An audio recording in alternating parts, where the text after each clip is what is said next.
Rebellia shouted, "Your Majesty, he can't do this. She is the Empress of the Empire, the mother of the people, and the Emperor's only companion.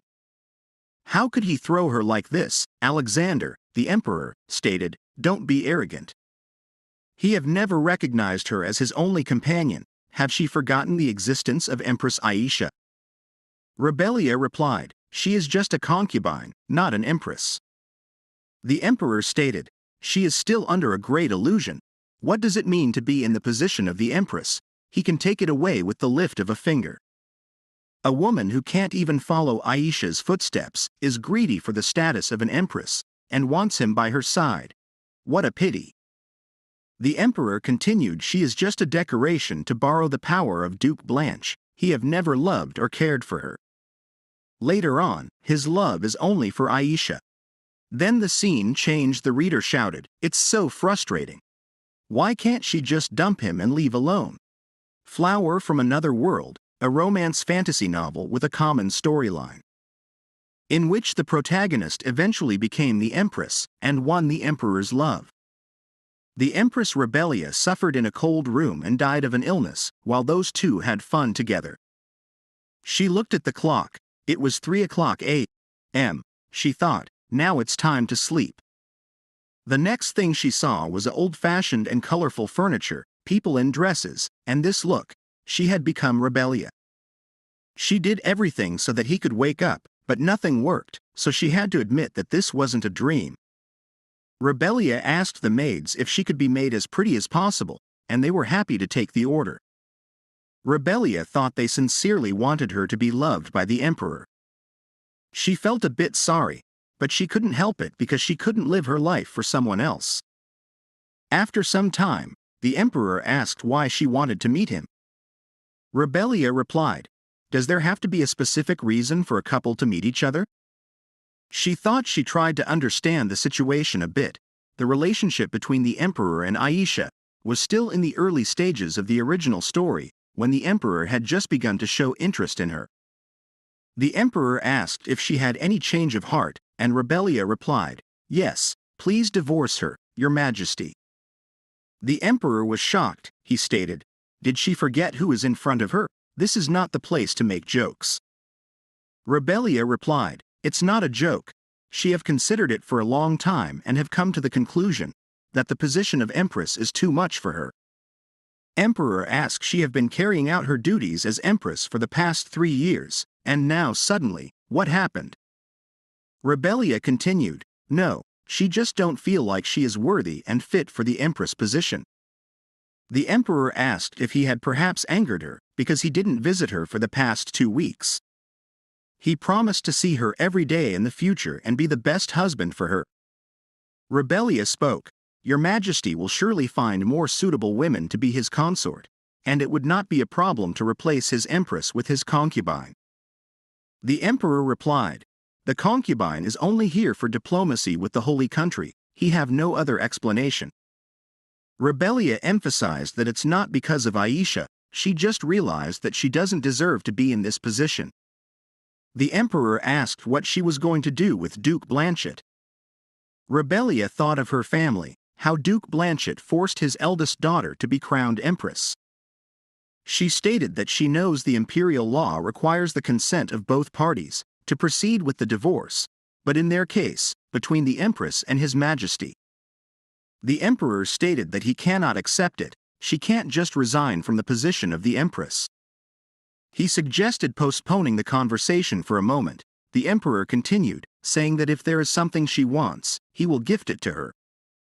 If she wants, she can do as she pleases, but they cannot get a divorce. Rebellia asked, "So she can do anything as Empress?" The Emperor replied, "Yes, she can."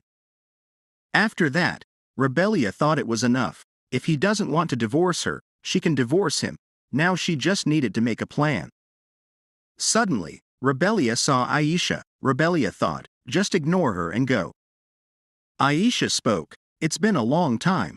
It's nice to meet her in a place like this." Rebellia replied, "Of course. So, what is the concubine doing here?" Aisha replied that she came to meet the Emperor. Rebellia stated that she had to say goodbye because she had business to do. Aisha spoke, suggesting they should be close since they are fellow women. She meant that they should talk to each other honestly. Was that a new way to gain His Majesty's attention? Rebellia thought that when she read the novel, she believed she was an innocent person, but now she didn't think so. Rebellia stated, "It's really funny. It's as if she is making a fuss just to get attention from the Emperor." Aisha asked if his attention didn't mean anything. Rebellia replied, "Yes, she can take it all, she doesn't need it, and she doesn't care. She doesn't think she will be able to go back to her old life, so it's okay to enjoy this." After some time, Aisha shouted, "What is going on?" Rebellia replied that she is moving. The Empress Palace is being renovated. Aisha asked, "But why are she moving to her palace?" Rebellia thought the Empress's palace is spacious, luxurious, filled with antique items, but compared to the Emperor and concubine palace, the Empress's palace is far from good. Since the Emperor doesn't really care about Rebellia, the servants within the Empress's palace don't take care of it at all. Rebellia stated if she doesn't to stay here, then she can go to Empress's palace. Aisha stated, "And why does she have to get out? This is his palace." Rebellia replied, "Fine, then it looks like we will be living together for a while. We are both women, so we have to get to know each other."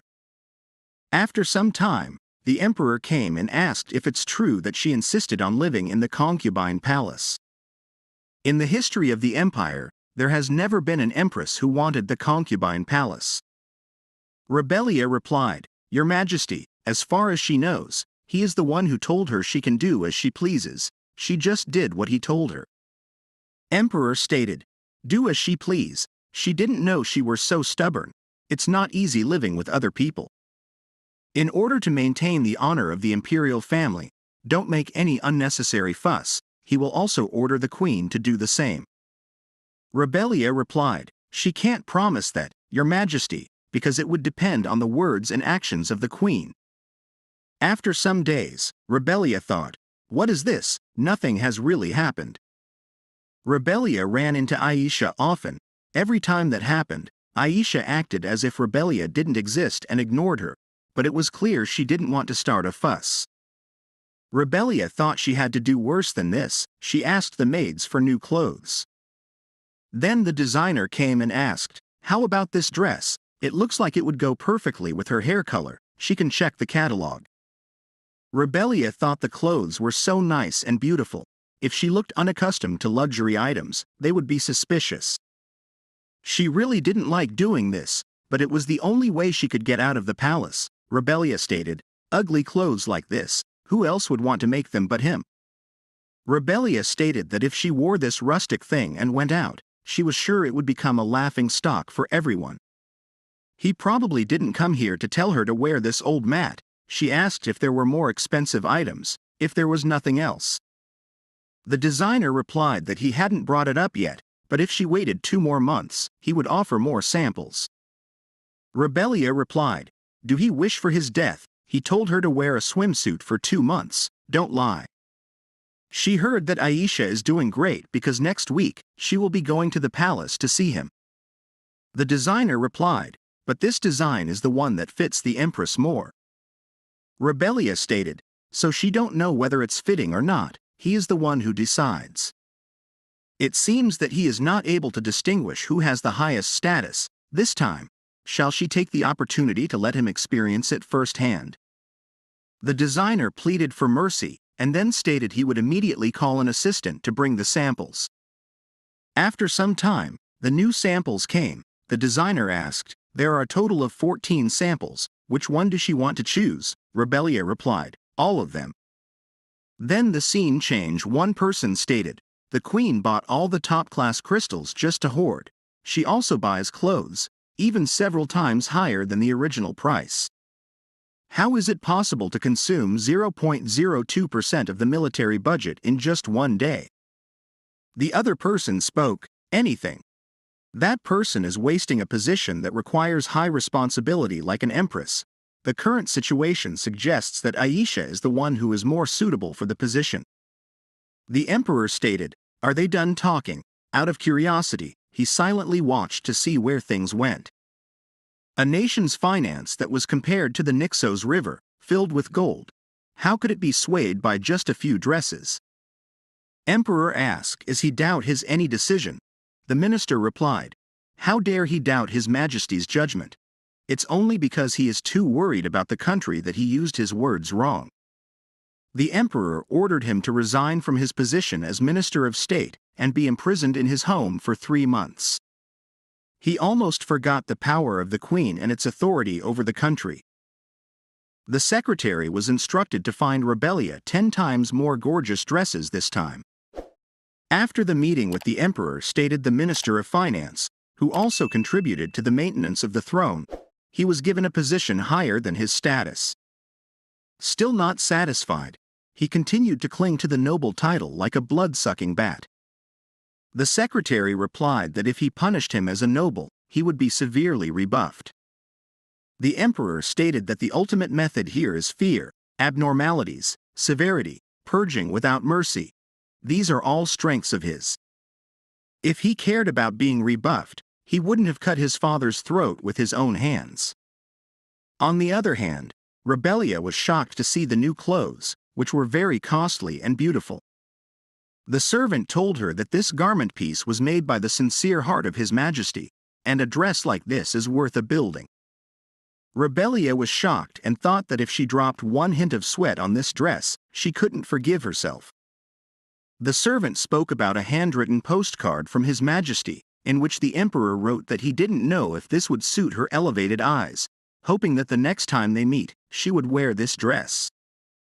Rebellia thought, after all, why does he have any intentions? The emperor didn't care about Rebellia in the first place.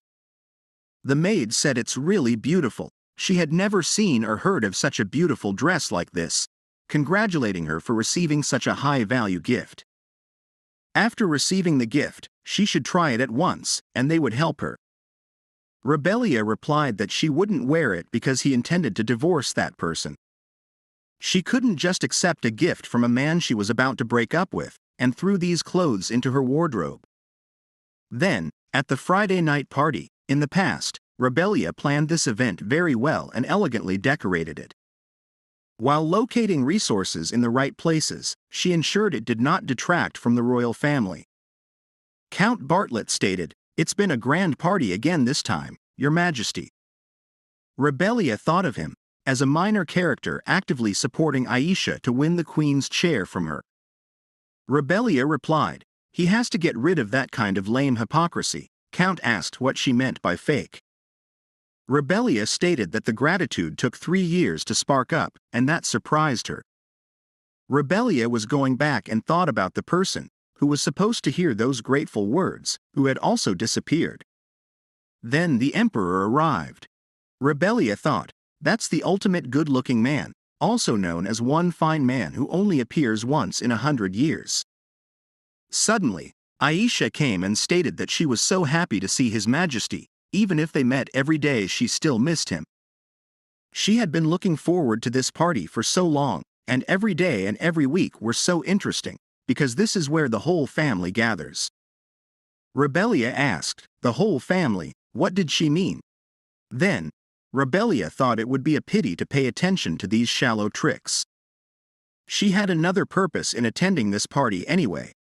She then accidentally threw wine at Marcus Wilhelm and stated, "Oh my gosh. I am sorry, my hands are too slippery." Marcus Wilhelm replied, "Obviously, she just did it deliberately." Marcus Wilhelm cut his sentence short when she told him her hand slipped. Rebellia shouted, "No," once again, and slapped him. She thought, how dare he touch her maid while he already has a wife and children? In the past, her maid was so scared and said, "These days, Marcus Wilhelm sends letters and comes to her house. She's so scared, she is going to die."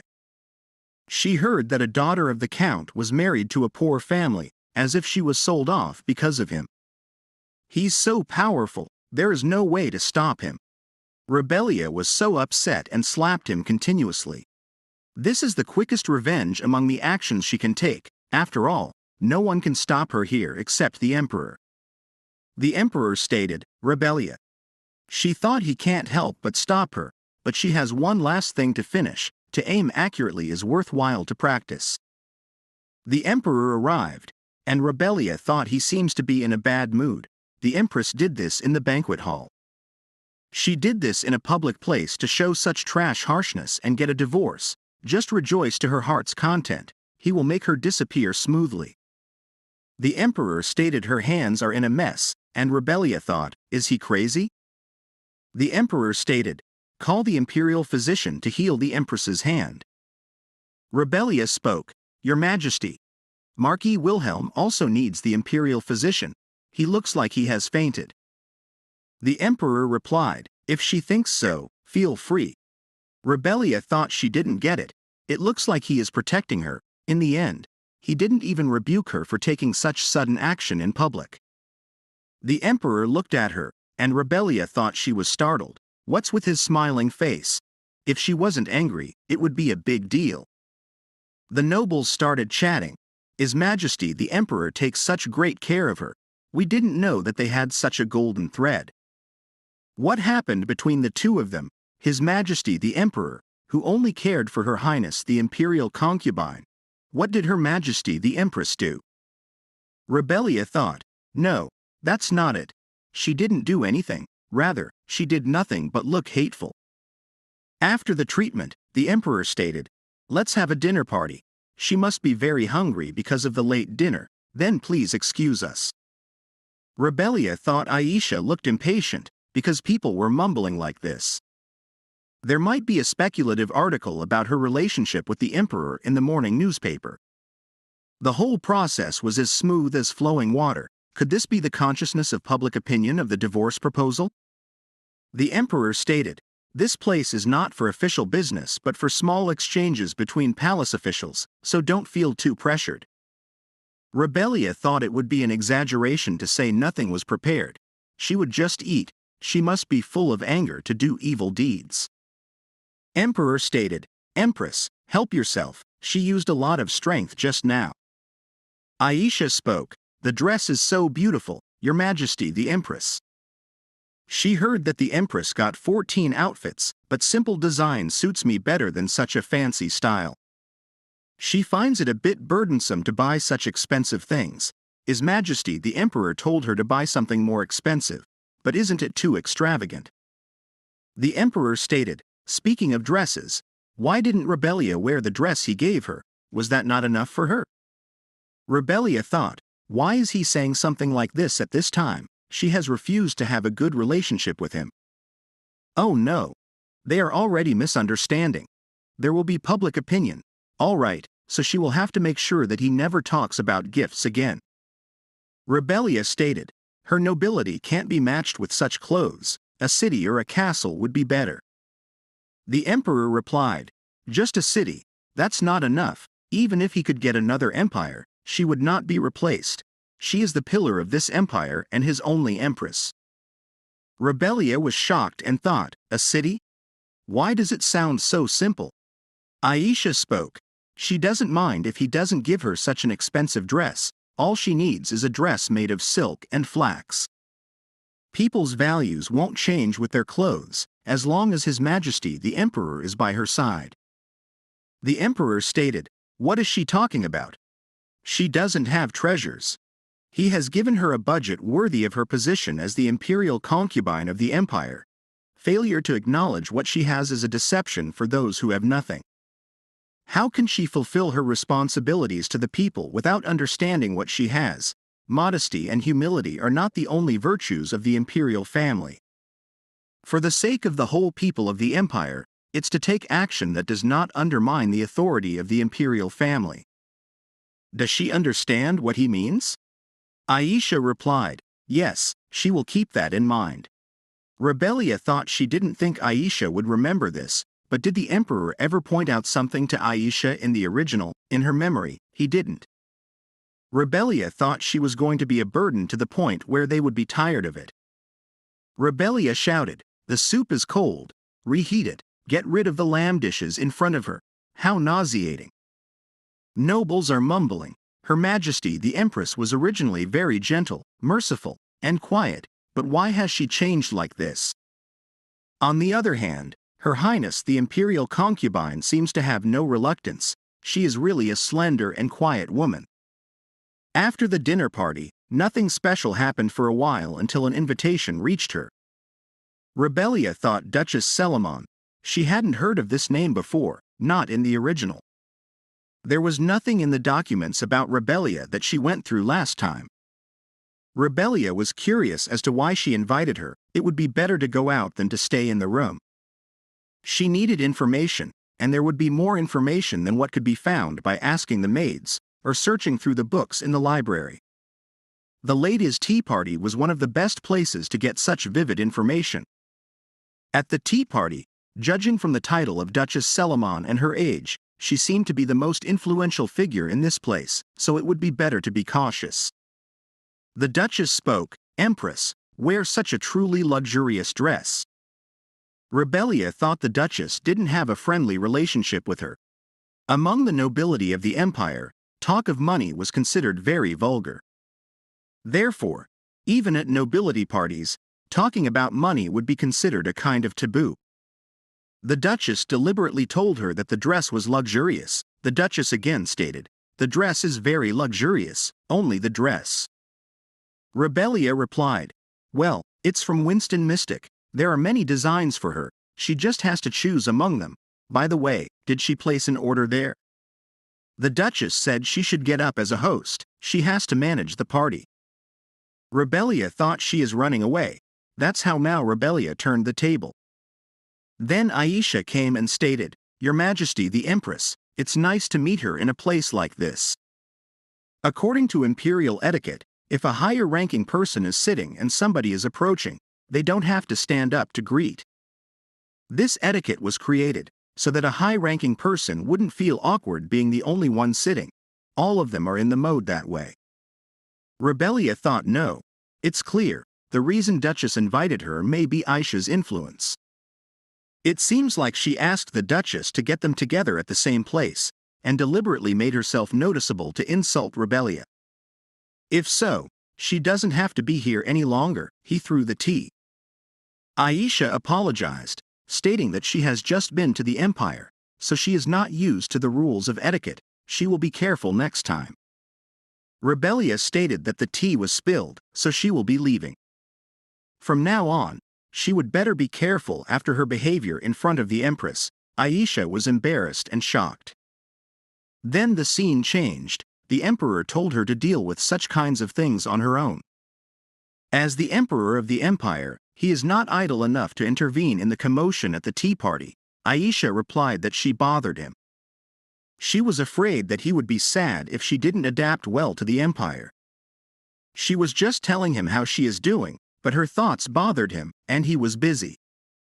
The Emperor spoke. "Don't say so, how could he be bothered?" The Emperor thought he knew it very well. Why does she have to tell such a useless story right now? The Emperor asked what she wanted him to do.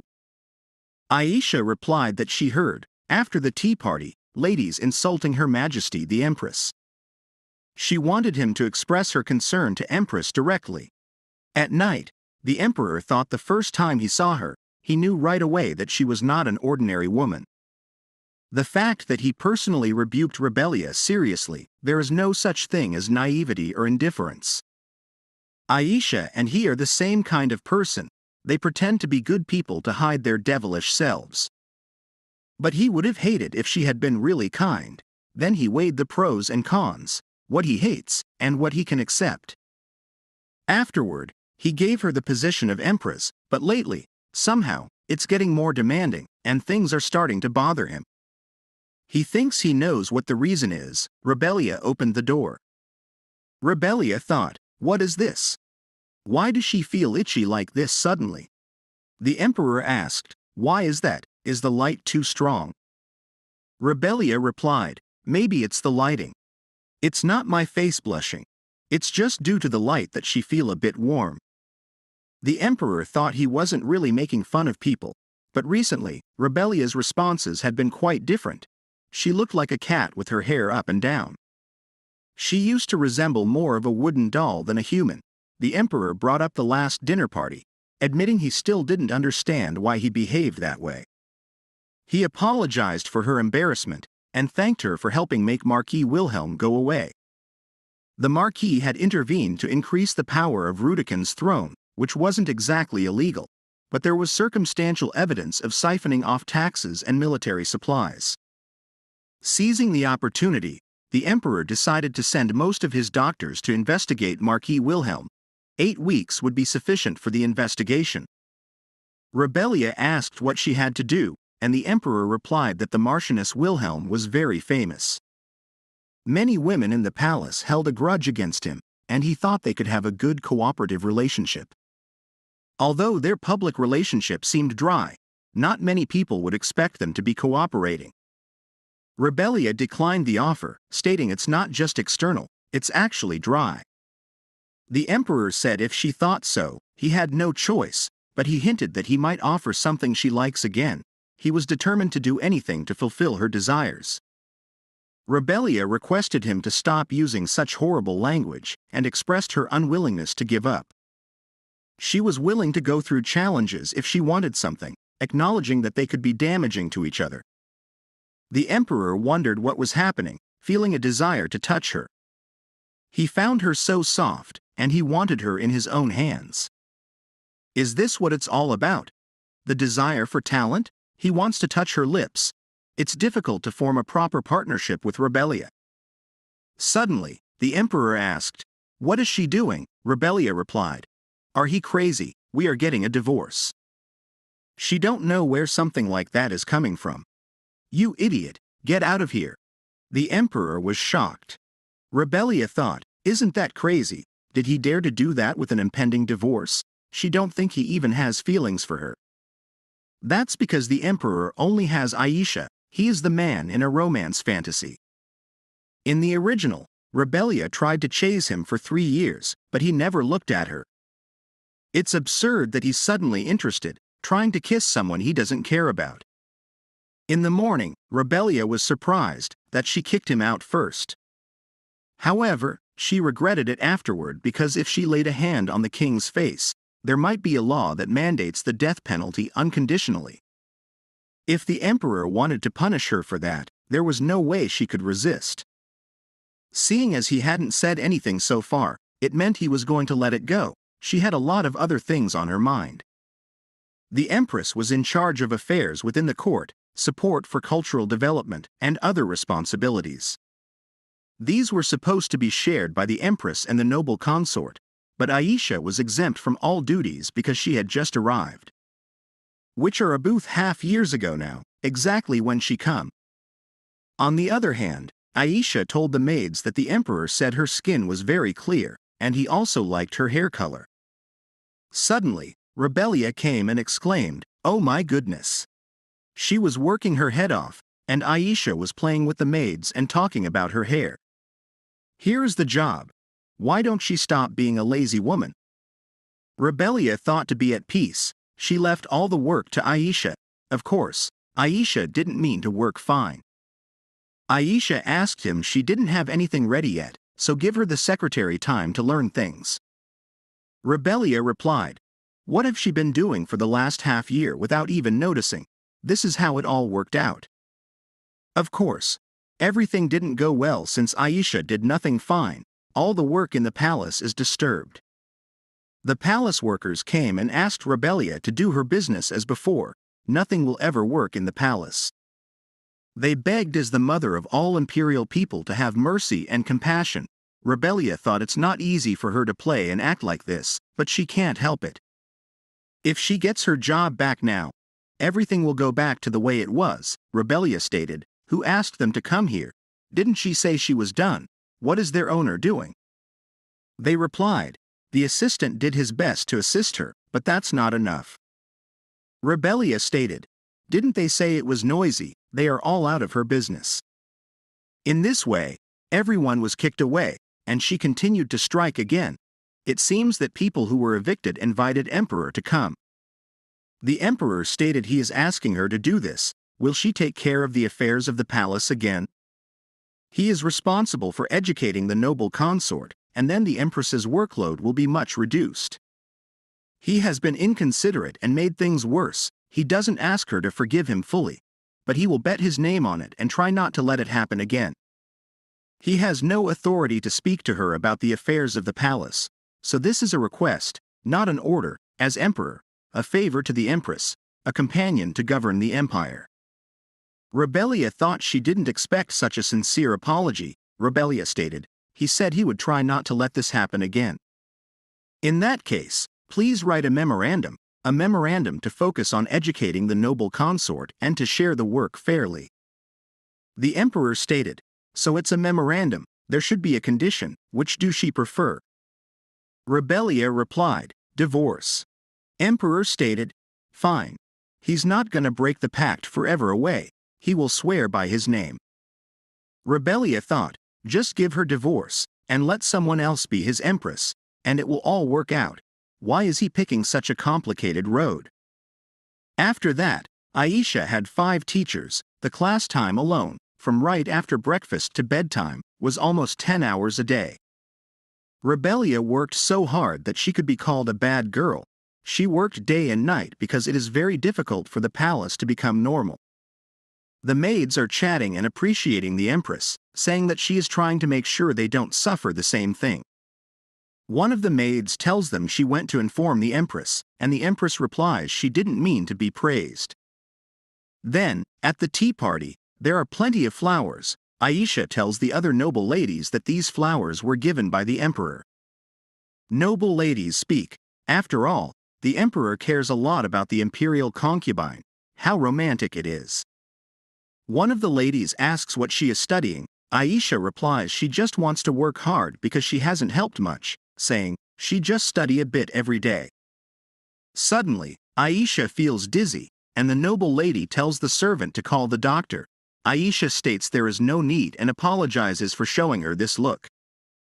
She has to shoulder the responsibility and doesn't want to bother the empress anymore. One of the noble ladies states that this never happened in the history of the empire. The empress assaulted the marquis at the dinner party. The other lady says her father never told her anything like this. The noble person emphasizes that her father is the one who directly faces the emperor and the empress. Ladies may not know, but men who participate in politics must be more rational. The noble lady replies that he can speak directly to the emperor about the empress because he is rational. The nobleman gets frightened and states he can't do such a thing. He is a newcomer who has just joined the government. Aisha states if he could speak to His Majesty, it would be of great help to her. She will try her best to make sure the emperor doesn't get too angry. The young man gets up and states he will speak directly to the emperor. Aisha thought it was really easy. She liked kids who didn't know anything. Old ladies wouldn't react emotionally like this, so it was hard to incite them. It was natural for a young man to get caught up in young ladies to be the least rational. It was good to create such a composition. The next morning, the young count thought he decided to help other friends. Many young nobles unanimously suggested, "What's going on?" Rebellia dared to bring tears to the eyes of the noble imperial concubine. It's the imperial concubine that suits the position of empress.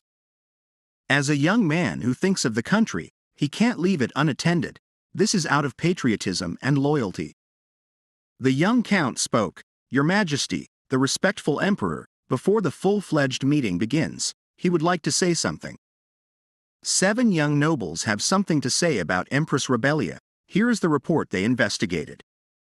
Emperor stated, "It's an agenda for public debate and punishment for the Empress's atrocities. Is this really his opinion, young noble?" The young count replied, "Yes, that's right." After that, the young count presented the whole investigation report. After hearing the report, the emperor asked, "So, is this his opinion, or was this opinion influenced by anyone else?" The young count replied, "This is what 6 of his friends and he have investigated and prepared together." The emperor retorted, "Defect that there are only 7 stupid people in this place. Have he ever thought about why the empress did such a thing? Well, if their heads aren't attached as decoration, then read it, all the lords." In the report, all the charges, including exporting military supplies and embezzling taxes, were included against Marquis Wilhelm. Nobles mumbled that this evidence is too clear. They didn't know he was such a man. The emperor stated that Marquis was about to flee to the other kingdom. After knowing this, the empress took the risk of her reputation getting tarnished and handled it with her own hands. The young count thought he didn't know this had such a deep meaning. If the empress's actions had such a meaning, then what happened to him? The young count suggested, if so, how about hiring an outsider for the affairs of the palace? This is a violation of the duties of an empress. The emperor stated, look at what the palace was like. When imperial concubine Aisha was in charge of the interior affairs, it was written over there, so open his eyes wide and take a look. The empress must have realized that everything would be paralyzed if the empress was not able to work, so to prevent such a case, the empress tried to use external power. So now, there is only one problem left: how to deal with the 7 idiots who defamed the empress. Without knowing the circumstances, take young Count Drape and cut off his useless tongue. On the other hand, Rebellia thought the time has come to raise the agenda for her divorce at the National Assembly, but there is no news. Then the scene changed. Aisha thought she used these dummies to prepare the speech, but how great can these young, immature people be? She had no expectations. Suddenly, Aisha got the idea that Rebellia wouldn't be able to do this. She won't be able to be so arrogant for long. It's October now, the month when barley turns yellow and birds start to make nests. To welcome a successful season, she wants to host an event to promote world culture as a goddess. After some days at the party, Aisha came. The dress above the knees was too exposing in this kingdom. Aisha thought this is not the problem. Now there is her influence in this palace, so no one objects to her. However, Rebellia is the issue, the woman that can steal everyone's attention, even the emperor. This won't be an exception. She will wear something to stand out, a glamorous dress with a lot of accessories. She was just a typical girl not long ago, so never mind. Just smile because Aisha is the main character today, no matter what everyone does. Aisha was shocked and thought Rebellia is a person from the kingdom. What's with her dress? Rebellia spoke. Everyone must focus. Aisha can't utter a word. This is such an embarrassment. Now, Crown Princess, please continue. When Aisha tried to start her speech, she suddenly saw the emperor and asked Rebellia if she could cover her knees with this. Rebellia replied that she is not cold at all. Aisha started her speech by announcing that she will first talk about smartphones. In Korea, where she lived before, it was an indispensable item. Rebellia thought smartphones would be enough to interest the people in the kingdom. Maybe they will think it's a magical item. One nobleman stated he couldn't believe it, questioning how something that fits in the palm of their hands can do so many things. He wanted to try that spectacular thing right away. Aisha was shocked, and other nobles also asked if she could create a smartphone, expressing amazement at her talent. Aisha thought it was enough just to tell them a fascinating story. She just wanted to get attention. Then Aisha stated she can't make it. The nobleman asked why she couldn't make it, considering she is the goddess. Aisha replied she's just a normal undergraduate, not a scientist or technician. Rebellia thought universities here and in her home country were completely different. In this kingdom, if a person goes to a university, it means that they will devote their life to knowledge and education. Not many nobles even went to universities. Aisha mentioned the university, so she must be able to make the smartphone, and she is totally panicking. Rebellia stated for everyone to please be quiet and not see that the crown princess is struggling. Aisha thought it can't end like this. She will become a joke in everyone's eyes. Aisha ordered the maids to bring it here, then thanked everyone for coming, and she prepared a worldly dish for them.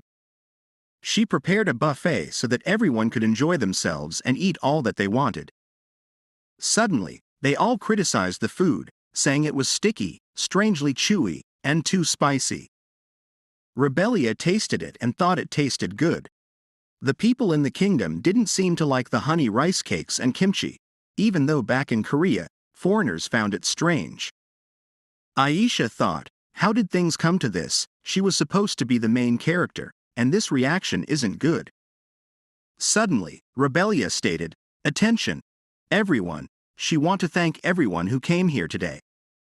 An imperial event is also her event, so she made a simple dish using the things that the crown princess prepared. The emperor asked if he could try it, and Rebellia inquired, "Your Majesty, would he like to try it first?" The emperor asked if there was something wrong with that, and Rebellia replied, "She prepared a buffet, so please help yourself." After testing the food, the emperor stated, "It tastes quite good." The spice was washed away in water, so it's not too much.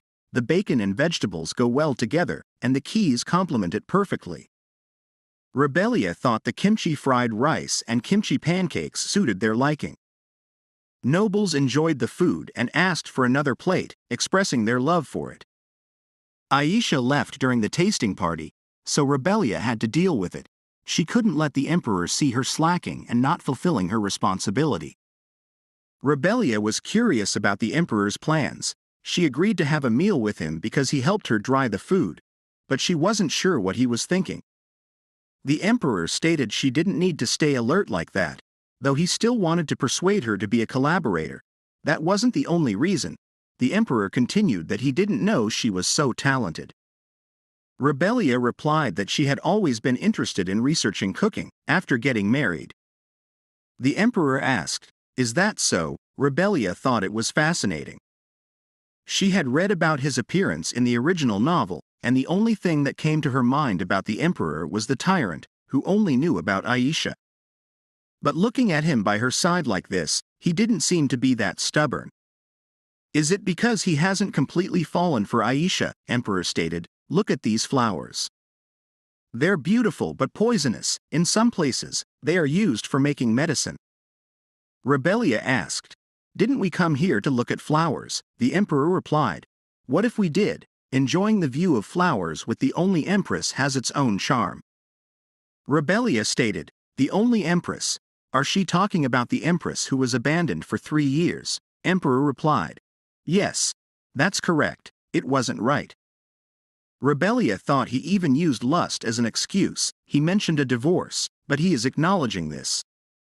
Has his attitude changed? No, he has a big ego. That acknowledgement wasn't sincere. Rebellia asked, "Are he not going to apologize?" Emperor replied, "He can insincerely apologize as many times as she wants, so that she won't bring up the divorce again." The emperor continued, "That's not what she wants, and it goes the same for him. Someday, he will truly feel apologetic to her. Forget about it. I have been saying nonsense again." Rebellia thought this is what she felt when she read the original novel. The emperor might be a sociopath. Rebellia emphasized that she doesn't understand what he is saying. Shouldn't some memories be forgotten? Emperor stated that she just wants to ignore his words, and he is pleased with that. It doesn't matter whether she believes it or not. Bringing her here to see the flowers is not dangerous. They are just here to see the flowers. Rebellia thought, is this man taking advantage of his beauty with her? Fine, just let him be. She won't fall for it. She would rather die than fall in love with the emperor. Then the emperor kissed her hand. Rebellia asked, "What was that?" "We are about to get a divorce," Emperor replied. "It's just how he is supposed to treat a lady." After that, Rebellia went into the room and thought that he doesn't take loyalty seriously at all. He will flirt with any girl to get what he wants. The emperor thought, what's wrong with him? He is being strange today. It's like he is drunk. Nobles are mumbling that the empress was such a wise lady, loyal to her duties. She had such a noble spirit, sacrificing reputation to change the law. On the other hand, Aisha was in her room and had not eaten for 2 days. Aisha thought it was so strange. Why did Rebellia have the idea to make Korean dishes? She has lived her whole life here. For some reason, Rebellia knows about Korean culture. If that's the case, she came to this world from Korea. No, it can't be. It's most probable that Rebellia overheard and learned Korean culture from somewhere. But how? The only contact with in the 2 worlds is the goddess. The people who came from the other world spread the new culture and help others. The new culture was spread widely and recorded. It's impossible that only Rebellia knows it, and others don't. Her relationship with the emperor and the social status that she worked so hard for are all messed up. Then the scene changes. Rebellia is at La Mancha Street, like a kind of black market. Rebellia thinks it's definitely not a place for the emperor, but she has no other choice. The emperor has been strange these days. To be more exact, a clearer situation is needed for the divorce. Spending all the money in a place like this will surely be considered a disgrace to the imperial family, but she is doomed. Rebellia wanted to use the money on suspicious magical items such as cursed dolls. But the last store, the shop owner, says they will only sell top-notch products. He is sure the emperor will also enjoy. Rebellia thought she wanted to escape from this world. Everyone will think she is buying stuff for the emperor. Suddenly, people are gathering. Rebellia asks the guardian what people are gathering and talking about. He replies that they are having an auction. Rebellia thinks, why didn't he think of this? All the expensive and amazing things will be sold at the auction. She might find something spectacular that can help her divorce right away. The presenter announces that this is a slave auction, and prisoners of war are totally legal under the kingdom's slave law. Rebellia thinks about slaves, a product she had never considered. Come to think of it, one character had a slave background in the original piece. The first product is Banya, an adorable 18-year-old girl who is good at embroidery and also has a pretty face. The bidding starts at 50,000. People bid 80,000 and 90,000. Then Rebellia says, stop. It's an order from the Empress. It's her order. The Empress of Castilla. The auction is over. Please return home, everyone. The presenter asks, Your Majesty, if they do that, they will suffer a great loss. When it comes to dealing with customers, trust is their livelihood. Rebellia says, well, that makes sense. Here is an abstention. The moment she writes a number on here, all the slaves belong to her. Does that sound good? The presenter replies, of course, thanks, Your Majesty. After that, Rebellia thinks this is the problem. They don't know anything, not even the basics. If she lets them loose, they will only starve. Rebellia says, listen, she spent a lot of money on their purchase. From now on, they will consider her as their master. Now they will work in the palace and help her. On the other hand, the secretary tells the emperor that the empress is currently in La Mancha town. It's a grand matter for the imperial family's reputation. The emperor cuts his sentence and says, that's not the problem.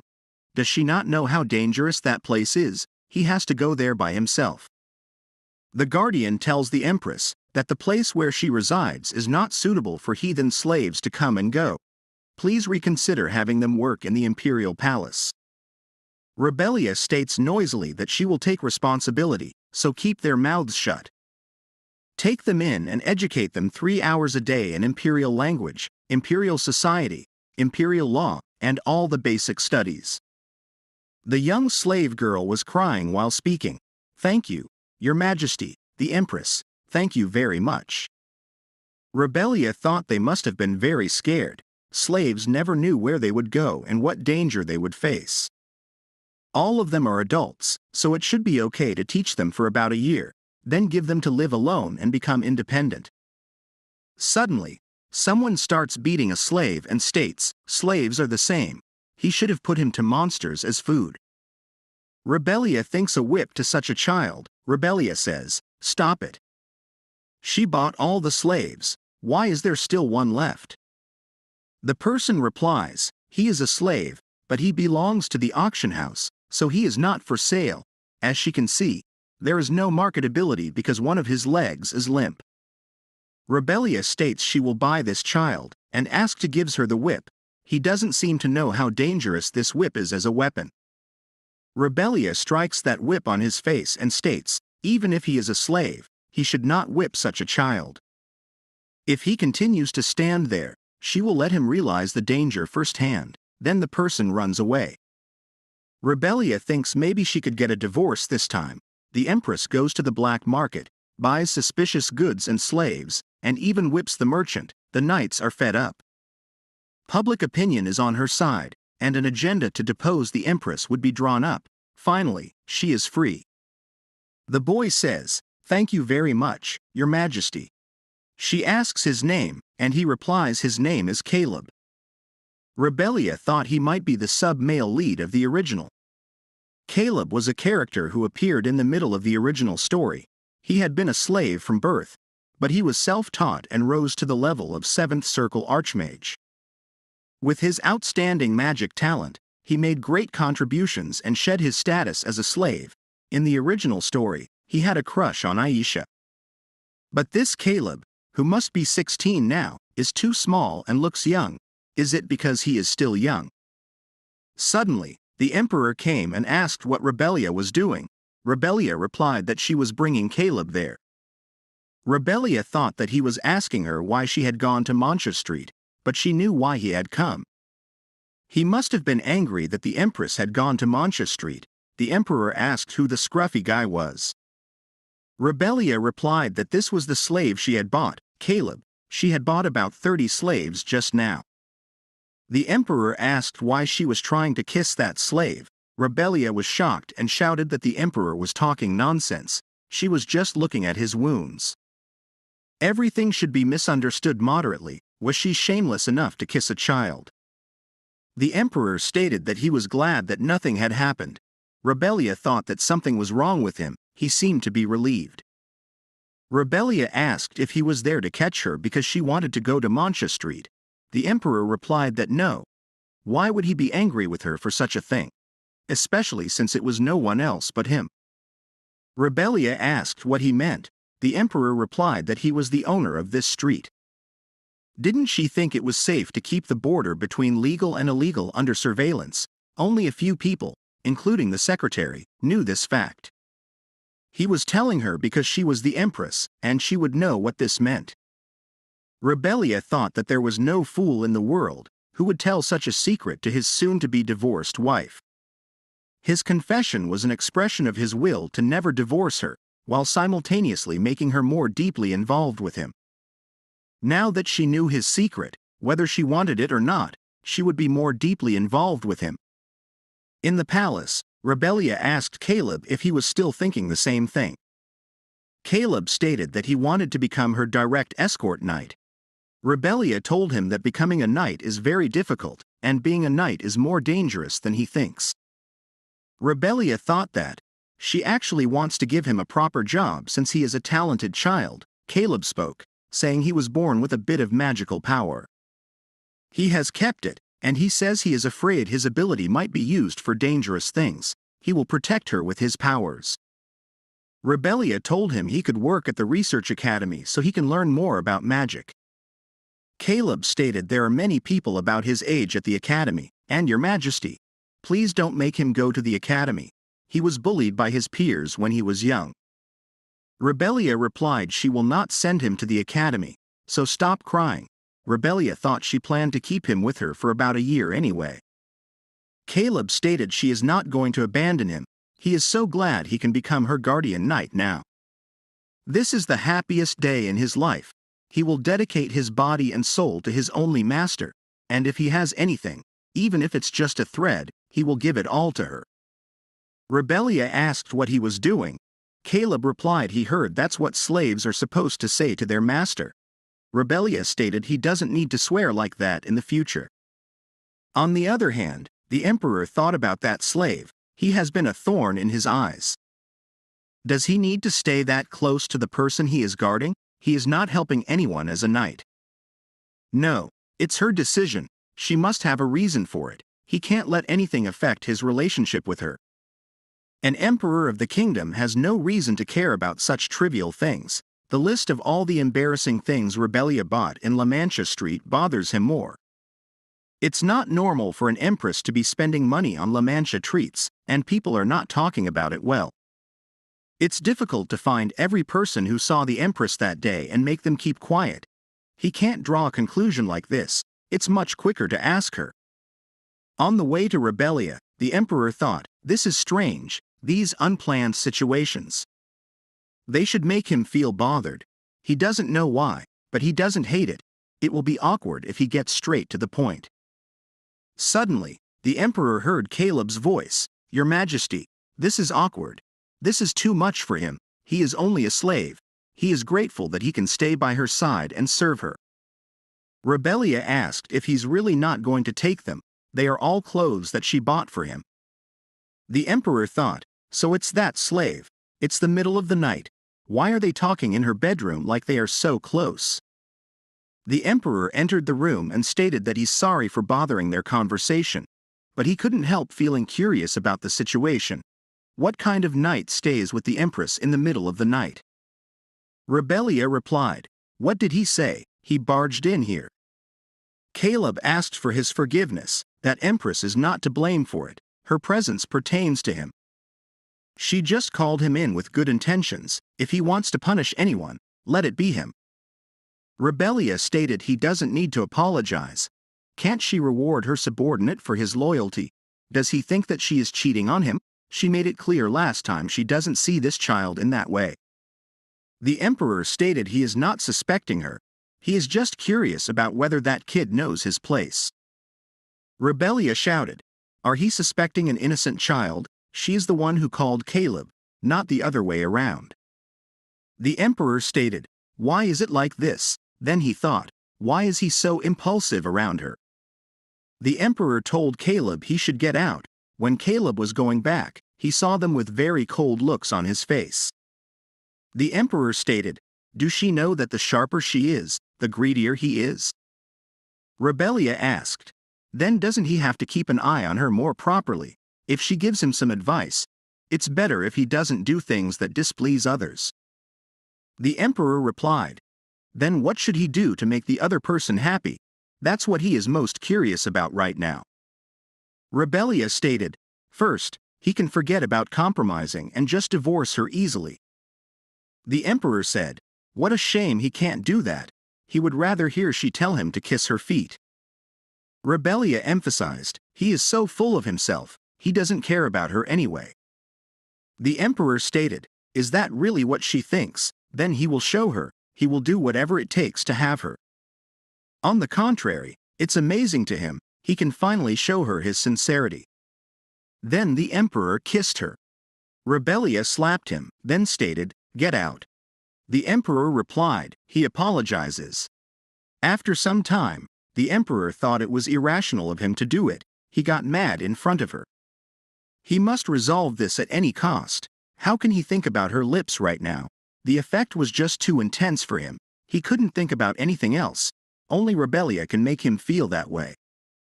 The emperor thought about getting mad at her for talking to her live in the bedroom at midnight. What kind of relationship do we have after all?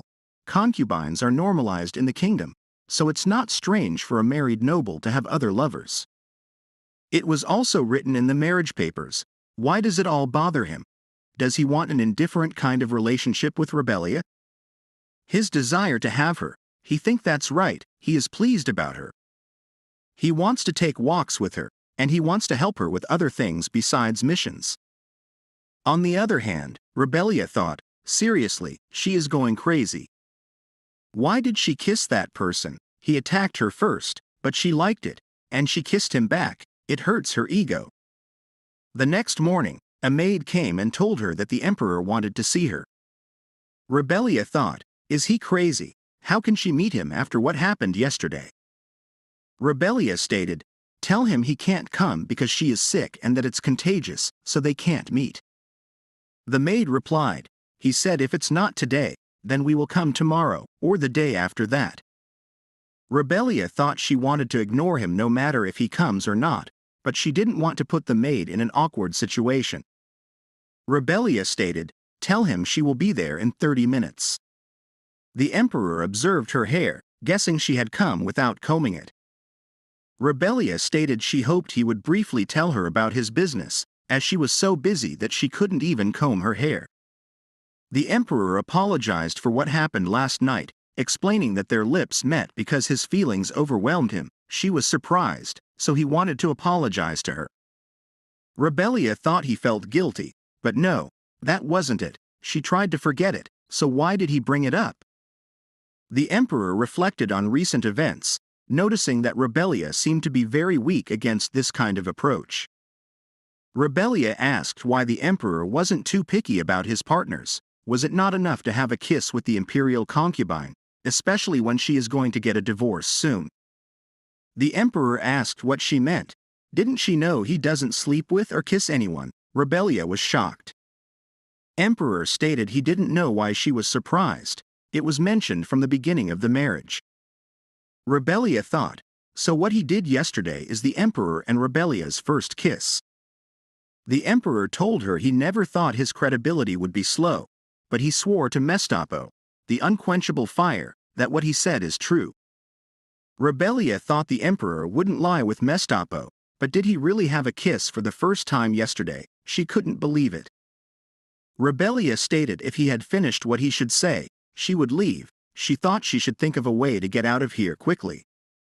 The emperor thought Rebellia pretended to be easygoing, but in fact, she was weak when it comes to contact with the opposite sex.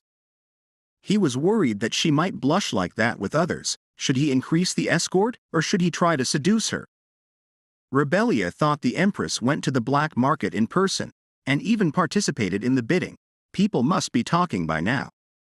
There is nothing, not a single article, even in some cheap newspapers. Well, maybe the Empress expected something. It would be better if she tried going in the direction of tax and law business, like what she studied before. Women are not forbidden by law to do that here. Then the scene changed to Banya, the slave girl, who now became a maid. She said, "Do you remember what the Empress said after she saved them?" Caleb replied, "Do she mean how she hid their identity, so that people won't look down on them because they were slaves?" Banya stated yes, and when she thought about it, she thinks she can do anything for the Empress. She was so happy that her reputation is enhanced, because they are working hard. Even in her dreams, she had never thought that she would eat hard food and get to work this decently. She heard that if slaves like them are sold, they would serve the rich at night. Caleb asked, "Serve at night?" Banya was embarrassed and stated it's nothing, and then she was gone. Caleb thought that's what he meant. "Should he send Caleb to your bedroom tonight, Your Majesty?" the butler asked. Rebellia was shocked and asked what he meant. The butler replied that he felt she was giving special attention to the boy. Rebellia wondered why he was thinking like that. Then she remembered it was not his fault. It's not common for married people to have a lover in the empire, but she never looked at him in that way. Rebellia stated that she kept him with her to protect and educate him. He is still too young. She didn't bring him here to serve her at night. Rebellia thought she was the villainess, but only to a certain extent. She didn't want rumors about her bringing slaves into her room at night, no matter the country she was in. After some time, Caleb came. Rebellia asked about his magic studies. Caleb replied that the teacher complimented him today, saying it's amazing that he can use three-circle magic at this stage. Suddenly, Caleb stated, "Your Majesty, she would have forgiven him. He has been so busy lately that he hasn't had the chance to meet her. He is her guardian knight, but he still has shortcomings, which is why he thought she didn't want to see him anymore. He wants to help her in another way. He heard young slaves like him can provide special services for people of high status. If he can repay her, even with just this much, then suddenly he came close to kiss her." Rebellia stated that she appreciates that he wants to help her, but this is wrong. He is too young, and this is inappropriate. These kinds of things he should only do when he likes someone as an adult. Caleb came out of Rebellia's room and stated, "What a shame, it's a good chance." The emperor asked, "What chance is he talking about?" The emperor continued, asking why Caleb had stopped by the Empress's bedroom again. Caleb replied that yes, Her Majesty called him in because she was curious about his achievements, as he still had many shortcomings. The emperor stated that he was wondering if the slave knew who the emperor was when they met before. He guessed he was wrong. The slave is here thanks to the Empress. If he betrayed her pure heart and had ill intentions, did he have anything to say for himself? Caleb replied that everything the emperor said was right. He thought he was just a slave and dared to have feelings for Her Majesty. However, the emperor had nothing to worry about since she only saw him as a brother. He wouldn't betray her kindness and would stay beside Her Majesty as her guardian knight. The emperor stated not to ever appear in front of him again. Caleb thought regarding that, it's hard for him to obey the emperor. On the other hand, Aisha stated, didn't he do a proper investigation? The investigator replied that it's not like that, he really couldn't find anything about the Empress. It appears that she only lived in the Duke Manor before marriage, and after that, she has no activities outside. Aisha thought, how could it be? Information of this world belongs to the public domain, so it's considered a serious crime to monopolize and withhold information about this world. It's impossible that there isn't any trace if she did something so dangerous. She was not sure if it's a book or someone, but Rebellia must have got the information from somewhere. Aisha shouted, this stupid, useless thing. Could he not find anything? She heard Rebellia's subordinates are all very competent, what is he doing? The investigator replied that's the thing. He heard a strange rumor during his investigation. He heard all the people he brought in are slaves. Aisha asked if this information was accurate and where the source was. The investigator said a store owner on La Mancha Street was the witness. Aisha thought La Mancha Street meant the gray market. The investigator continued, saying that, according to him, the Empress brought along many guards, enjoyed shopping and bidding, and brought all the slaves there. Aisha wanted to know why there weren't any rumors.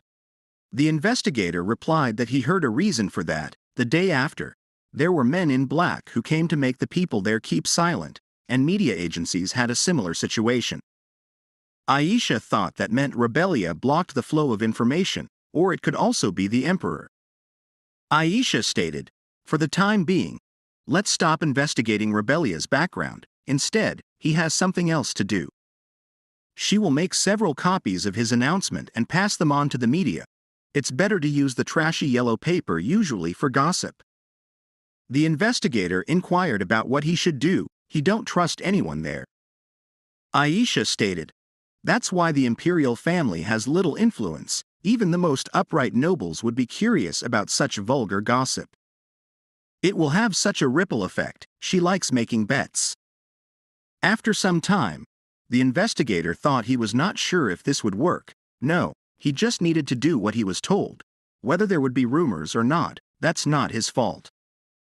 The next day, the rumors spread that Her Majesty, the Empress, went to La Mancha Street. Nobles were gossiping, saying how embarrassing it was, and questioning how she could be so shameless. After all, she is the Empress. She even brought slaves and weird items. The boy asked if it was really all right to do this. The auditor-in-chief asked what he was talking about.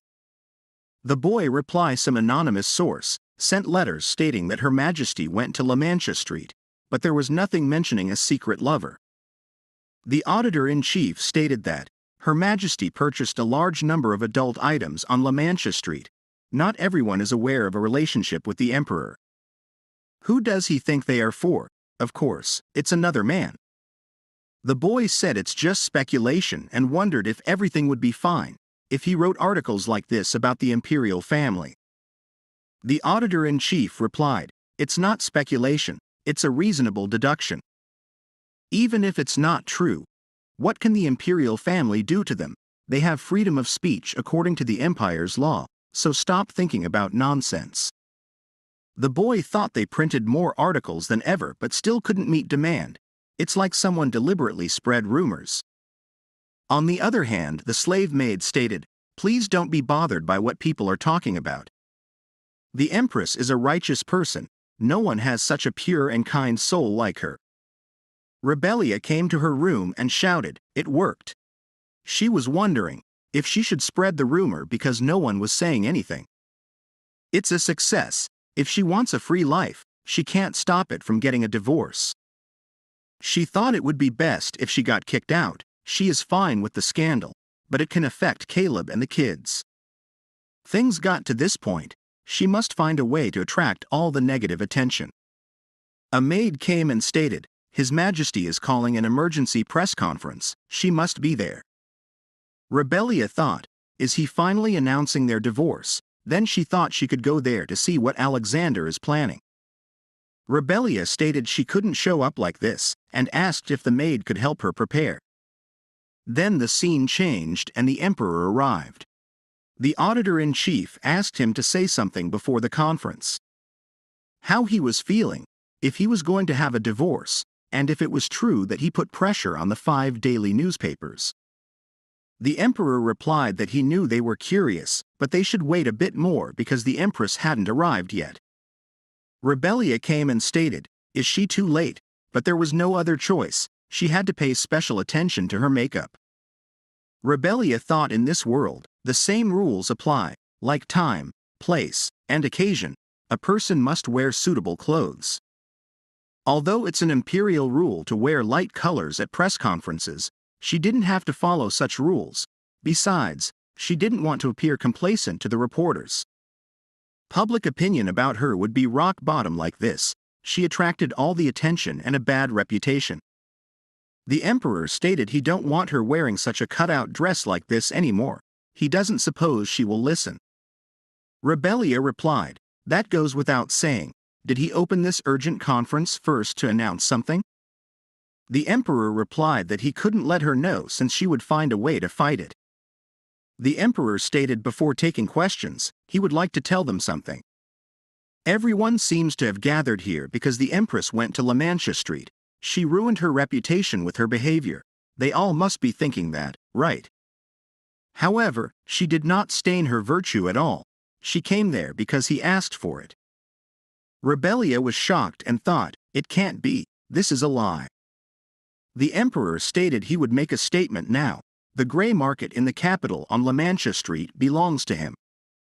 The empress only went there because he asked her to conduct a special investigation. Rebellia thought, "Isn't that supposed to be a secret? How can he say it with such confidence?" The emperor continued, "Yes, he has hidden this fact until now, but he is telling them because it's affecting his dear empress's reputation. Nothing in this world is more important than the fame of their empress, the empire's mother, right?" Rebellia thought this person is out of his mind. He looks like just a crazy person. The emperor asked if there were any other questions, giving them the opportunity to clear all doubts. The editor-in-chief asked if he could ask Her Majesty the Empress a question. According to this, she brought a large number of adult products on La Mancha Street. Did His Majesty also ask her to do this? If not, then what? Rebellia thought, that guy, despite everything about a mistress, does he want to talk about that? She mistakenly bought those things from the beginning, but she can't say that the emperor made her buy them. Even if she says so, the emperor has to play along well. How does she say that? The emperor stated, "Seems like there is a fact that the world is unaware of, and the baseless rumors that the empress has a mistress." Emperor stated he doesn't know why there is such a thing. It's just common sense that if a married person buys the necessary things for it, of course, it would be for someone in particular. A journalist asked, "It doesn't make sense, is their relationship not that great? Then the matter with Her Highness is also involved with someone." The emperor told her that there are those who think that her favorite slave is also her lover, and one of them just raised the question. Rebellia replied that person was Caleb. She told him her relationship with the child is not what they think it is. The emperor told him they should match their story, they value their people, right? Rebellia thought she had no other choice. No wonder why things seem complicated. But this is the best for Caleb as there might be strange rumors. Rebellia stated honestly, "This is embarrassing. What they heard is the truth." She came to La Mancha Street as His Majesty requested, and she just bought the things he asked to buy for them. There is no space for mistresses or anything like that in their relationship. The emperor stated, "Of course, his relationship with the empress is great. Is that not right, Empress? They had such a heated night yesterday." Rebellia replied, "Of course." Rebellia thought, is this not too much? She can't believe there is a day when she has to tell others about her heated night with a man. Don't imperial family members have privacy? Unexpectedly, the press conference ended with great responses, and almost immediately, from the evening newspapers, and day articles about them were printed. Rebellia thought she knew this would happen. She is fine. But what about the children brought from La Mancha? The servants in the imperial palace have strong instincts, and luckily, the kids are working hard. Rebellia's maids appreciated their work, and despite that they are slaves, she had never seen them get bullied. But it's impossible to expect everyone to accept them. On the other hand, other maids are mumbling, "Look over there, is not he a slave?" One of the maids stated, "Is he the one who came from La Mancha Street at the request of the queen? How dare he walk around with his head held high in the palace when he is a slave?" Then she punched Caleb and stated his mistake. He needed to go wash up quickly, he got something dirty on him. Keep walking around with his head down like that posture suits him well. Maids and staff of the palace were mumbling. There was a commotion earlier. Someone asked, "Who is the main Jajak Nyung?" The other person replied, "The person who had a fall accident just now. Because of that, one of their legs is now broken. They didn't know how he became a knight." Caleb stated, "Who knows, were they a reader of the main Jajak, now with a broken leg, he is just like a slave. There is no knight order that specifically assigns knights to pulling horses' legs. So, since this matter is resolved, now it's time to go back. They can't cause any worries for Her Majesty, the Empress." Then the scene changed. Banya thought, "Don't try to respond in kind. It could lead to insulting Her Majesty, the Empress." Other maids were mumbling, "Look at that, the slave stupidly tripped alone. Maybe her actions are sluggish because she is a lowly slave. They say all slaves are ignorant and vulgar, but seeing him, it might be true." One of the maids stated her clothes got dirty, but something like that doesn't suit a slave like her. What is she doing? Hurry up and take it, it's her belonging. Rebellia stated, "Don't touch that dirty thing." Banya thought, "Your Highness, the Empress." Rebellia continued, "If she touches that, her hands will get dirty. She should not make the hands that work for her dirty." Banya replied, "Yes, she apologizes." Rebellia stated, "There is no need for her to apologize. What she wants to hear is, 'It's over there.'" Rebellia stated she is talking about that dirty piece of cloth. It seems like it suits their mouths better than her handmaiden's hand. The maid apologized and stated that it's all because of loyalty to the royal family, so please understand deeply. They couldn't just sit by and watch as their work with such a heterodox person live in the palace. How could they stay in the palace where Her Majesty and other dignitaries reside? Rebellia stated, "Do she know what she is saying right now? The child was personally chosen by her and brought into the palace, yet she is doubting her judgment and decision. What else would it be but a challenge to her authority? From now on, she will consider insulting the children she brings in as a disrespecting arrangement." Rebellia continued, "She will regard it as a challenge to the authority of the Empress, and punish accordingly under imperial law. Take it to heart." Banya thought, as expected, she is the Empress, she is so cool. Rebellia thought, this should be enough for this time, but there is still a long way to go. Even if they say that slavery and the inhuman treatment of half-caste people are not acceptable and that all humans are equal, it may be understood. As these incidents may continue to happen, they should consider relocating the slave's workplace. Banya stated, "Excuse me, Your Highness, she just wanted to express her sincere gratitude. Thank you so much for helping her, Your Majesty." Rebellia stated she didn't have any intention of helping her. It was just to scold those arrogant kids. That's not what she thinks, Banya. Maid Banya was surprised that Empress knew her name. She remembered her name even though she is just a slave. How can she express this emotion? She really respects her, Your Majesty. After some time, Rebellia thought they came to her from morning till night, asking not to relocate the slave's workplace. They pleaded with her to let them stay by her side, saying they would work even harder from now on. Rebellia told them there is no need for that. They shouldn't overwork themselves or do things for the sake of her reputation and authority. Rebellia told them that, but it even had the opposite effect. As a result, the slaves have been praising and adoring the Empress everywhere they go. Rebellia thought, a reputation is needlessly rising. Why does she feel like everything she does lately has an extraordinary effect? Rebellia thought it was useless to just buy clothes and indulge in luxury now, but she can't just stop indulging in luxury. All the clothes and jewelry will become her assets, but she will keep working. She has been studying tax law in her spare time these days. She should open a small office in a suitable mid-sized city. She wants to create a small and pretty garden that can be managed alone. That's enough to be happy.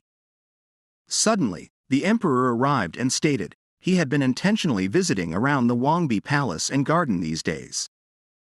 It was not easy to catch a glimpse of her face. He would be happy to see her more often. What does she think? Rebellia replied that she thought he would have gone through unnecessary trouble.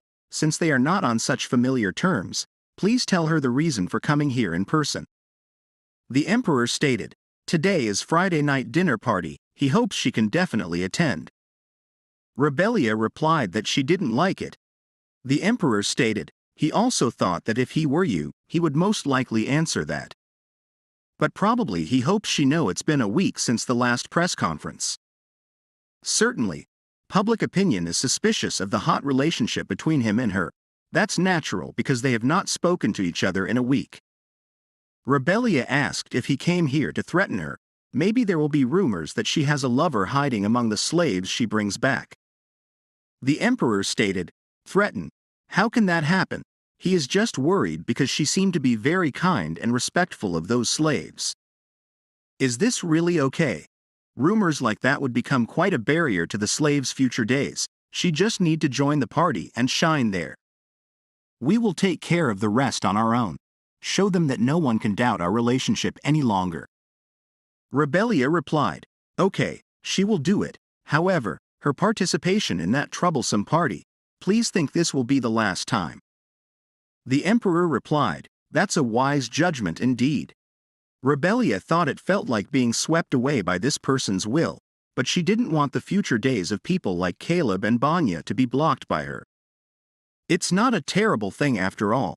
It's just pretending to be close to each other for once. It was an act she has been doing until now. Then the scene changed. Nobles were talking about, what's the matter with Her Majesty the Queen? They didn't expect her to dress so elegantly for this setting. Emperor stated, why? Is she in a hurry? It's not good. She needs to be here with him so he will not be lonely. Rebellia shouted, too late. Why is he so late? She is very terrified. The emperor replied, she made him sad. The party will begin in at least 10 more minutes. First, she just needs to trust him. He will solve everything that makes her tired at this party. She just needs to stay by his side. Aisha thought it's late when she finishes, but it's fine because she is perfect today. The person who dresses flashy to get people's attention is not her enemy. She is loved by people like her. Aisha thought people are saying she is here, the queen. She is very beautiful today, like a god. Aisha replied, oh my, please don't say that. Then Aisha realized something is weird. Everyone's attention is somewhere else. She saw Emperor and Empress are kissing. Aisha heard voices of nobles saying that their relationship is very good, so it's the truth. They are curious about what happened in the morning. The emperor loves his wife like that. Even Drakima III must cry and run away. Aisha was sweating, then she was gone away. The emperor stated, how does she feel? He thinks this is enough to trick everyone. Rebellia thought that they would kiss, but they just pretend.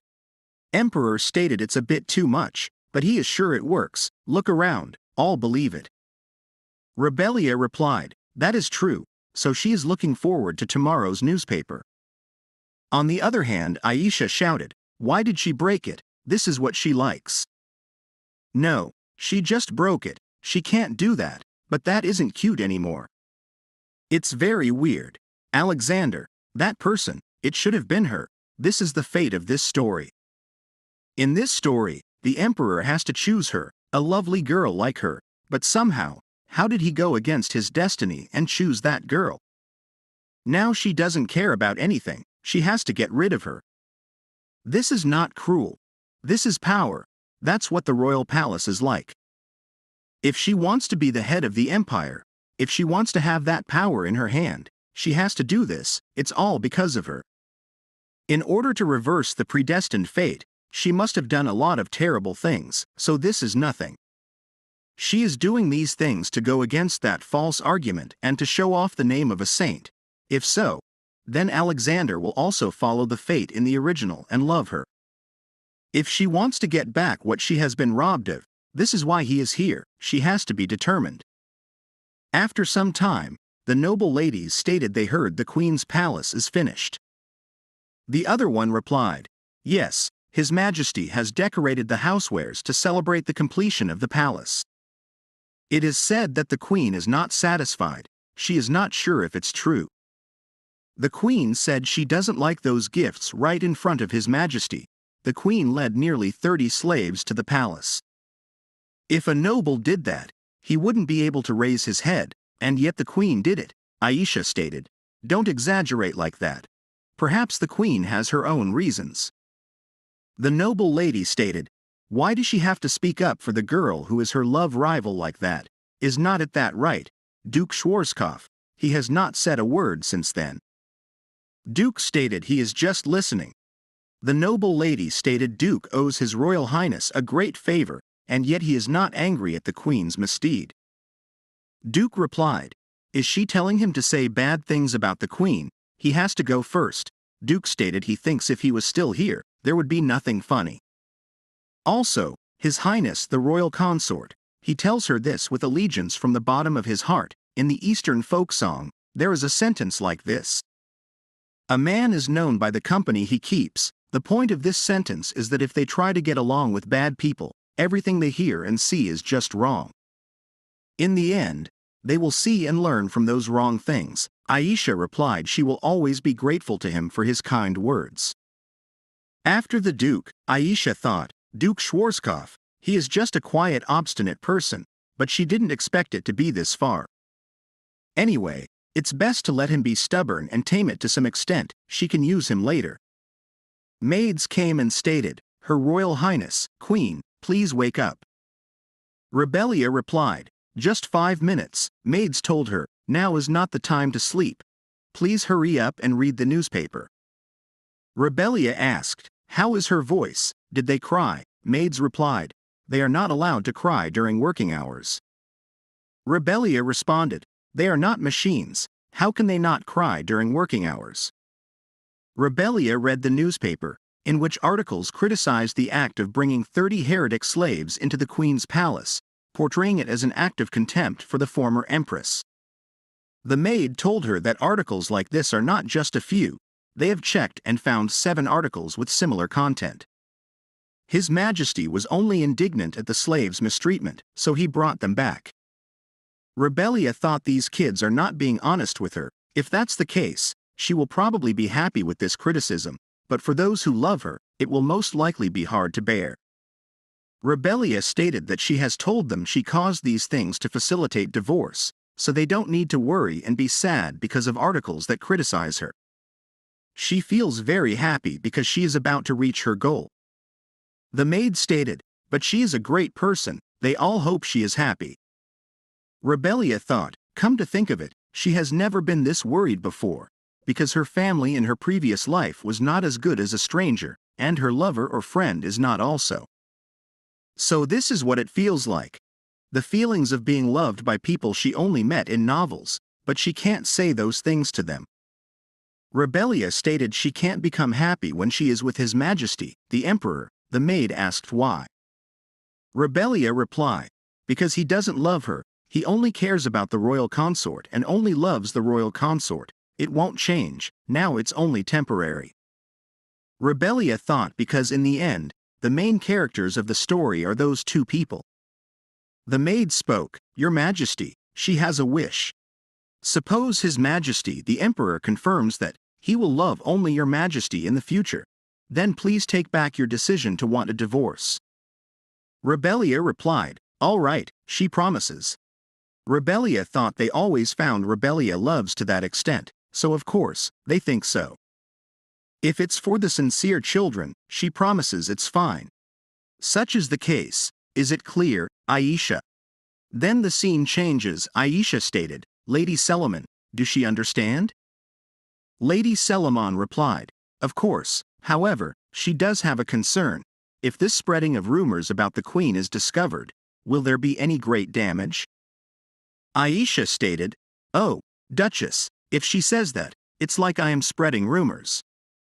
This is always true, that the Empress had brought 30 slaves into the palace. It's just a reminder of what everyone is forgetting. Poor Duchess Selimon, do not worry too much. Rumors run on their feet and move on their own. It would be impossible even for the great sage of the Mage Tower to find out the source of the widely spread rumors. And she believes in the great popularity and influence of the Duchess, the fact that she will be of great help to her. After some time, Aisha thought about what she would do next to bring her down. According to imperial law, there are 5 conditions for an empress to be deposed. She tries to rebel. When the crimes of murdering the imperial family are committed. When she does something harmful to the security of our country, with a foreign country on her back, or when the public opinion of the country turns noticeably away from the empress. It is also one of the conditions when the empress significantly undermines the authority of the imperial family. It seems that the emperor is completely bewitched and has no intention of doing so. Aisha thought she must have used medicine, magic, or a curse. She can't figure this out right away, so all she has left is a poll. If public opinion becomes strong enough to shake the country, the emperor won't be able to do anything. Now the whole world seems to be her. She will definitely take everything away. Even if she crawls under her feet, it's already too late. In the next scene, Caleb stated, "Good job. Now tell him all the sounds she heard. How can it be so obvious and shallow that she can see through it, noble consort?" Caleb thought the maid seemed suspicious, so he would try to find out. To say that she is a pure and lovely consort is actually nonsense. Innocence is just a mask of someone who has what she wants, even him right now. The really pure one is a person like Her Majesty, the Empress. Then how does he use this? He hopes she will tell him later, consort. How does it feel to let herself fall into her own tricks? Then the scene changes. A noble lady stated, "Her Highness looks so beautiful. They are so grateful that she invited an ordinary couple to such a noble place." Aisha replies, "She also looks great." Then she thinks, "Good. This is working well. People can see what she is capable of. She needs everyone to know. The crown princess will be the perfect empress. For the sake of her reputation, the party must be a success." Duke Norman Schwarzkopf is the duke in the northern part of the empire, which is full of demonic beasts. The child had red eyes and silver hair, rare colors in the empire, so he was like half human, half monster. She was the only person who was nice to him, and he opened up to her. If she can tame him well, it will greatly benefit her reputation. Aisha stated, "Is everyone ready to have fun today?" She prepared a performance for them. Aisha thinks she is confident when it comes to playing the piano. She has learned it since she was a kid. Nobles are starting to appreciate her. It was excellent. Aisha stated she will perform the mask, a concerto, so she will use the accompaniment. When Aisha starts the performance, suddenly a voice comes from the instrument. Suddenly the voice came Madame Selimon. What did her words mean? But concerned about the Empress, in the end, it's the truth that just the Duchess. Nobles were mumbling, "It sounds like Her Highness' voice." Then the voice came. The truth is it will help her so much. Suddenly, Aisha breaks the instrument. Aisha thought it stopped, but everyone is looking at her. Aisha stated it was fake. She would never spread bad rumors about Her Majesty the Empress. She has only been here for less than a year. She has not fully understood the empire. How could she ever do such a thing? Duke stated it's not only less than a year, it should be a year already. Your Highness, she still has not learned about the empire as she should. That's what she is saying. As a result, the duties that she has to carry out as the crown princess, she has done them untruthfully. Aisha asked Duke if he doesn't trust her. She is not the person who said those things, and he knows it. Duke replied that he thought he knew it just a minute ago. He had faith in her kindness. But that thing in the exclusive property in the imperial palace, It's an instrument created for criminal investigation and national defense security, so fabrication is not possible. Aisha stated. Does that mean he doesn't believe her? Is he saying that she made up false rumors about Her Majesty? Aisha thought she didn't expect Duke to show up like this, but it's alright, he will let it go once he sees her cry. Now Duke, hurry up. Say that he trusts her. Duke stated he regrets it, but he cannot trust her anymore. He can't deny the fact in front of him to cover up for her. After the Duke left, Aisha thought, did someone swap the SP copy of the magic item? Why exactly? Who was it? Why would anyone harm her like this? Then, after some time, Rebellia asked if that really happened. The maid replied, yes. Isn't it karma? She is always acting to be kind. It's fake. She must also punish her for this. Rebellia stated, who could it be? The person who changed the SP copy. She wonders who. Maybe it's someone who is capable of faking a magic item. A maid came and stated, Your Majesty the Empress, she has a guest. Rebellia thought it's that person, then she stated, tell him that she is sleeping. The Emperor came and stated that he knew she would say that, so he came here directly. Anyway, he guessed it was a wise choice. Rebellia replied, don't he know it's rude to come into another person's room without permission? Emperor reply, it's a great offense to lie to the Emperor, but of course, we can't blame her because she is the exception to everything. Indeed, red looks good on her. Rebellia stated she didn't know what he were about to say, but she has a question for him. Does he know about the incident at the Crown Princess's party? What about the culprit who replaced the SP? The Emperor replied he didn't expect her to ask about that first. He assumed she would ask how she would be punished. They are still investigating to find the person behind it. Traces of eavesdropping magic items were found in her office. But apart from that, there was not anything else. Whoever it is, they are careful. Aisha thought she didn't think the Emperor did it. Then it must be someone who is hostile towards the Holy Empire. Who could it be? The Emperor asked if he plans to put Aisha on probation for 3 months and cut the budget, so is that enough? Rebellia thought he was asking him if the punishment should be more severe. It's tempting. Aisha is very annoying, and it bothers her. Rebellia stated, no, actually, actions help her. It's fine for her if she can ruin her reputation to get away from him. The Emperor replied it's such a strategic move, but he is afraid it will hurt her. He is not talking about physical injuries. He fears that her feelings will get hurt. Rebellia spoke, what, as she said, it's beneficial for her. The Emperor replied, it's different. Everyone's feelings are hurt by criticism. She doesn't want to show her weakness, so she tries to let people think she is holding on well. But if she is tired, he hopes she will tell the truth and seek help, even if it's not him.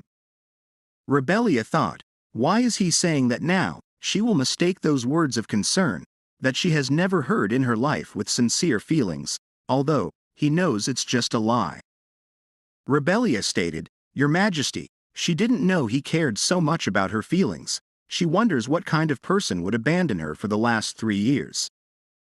Rebellia thought she is a formal normal office employee in Korea. She loves romance stories and usually watches movies of the same genre. But if a stranger tries to approach, she won't be swayed. She will think, what is this X doing? Rebellia is different from her because she longs for Emperor's love more than anyone.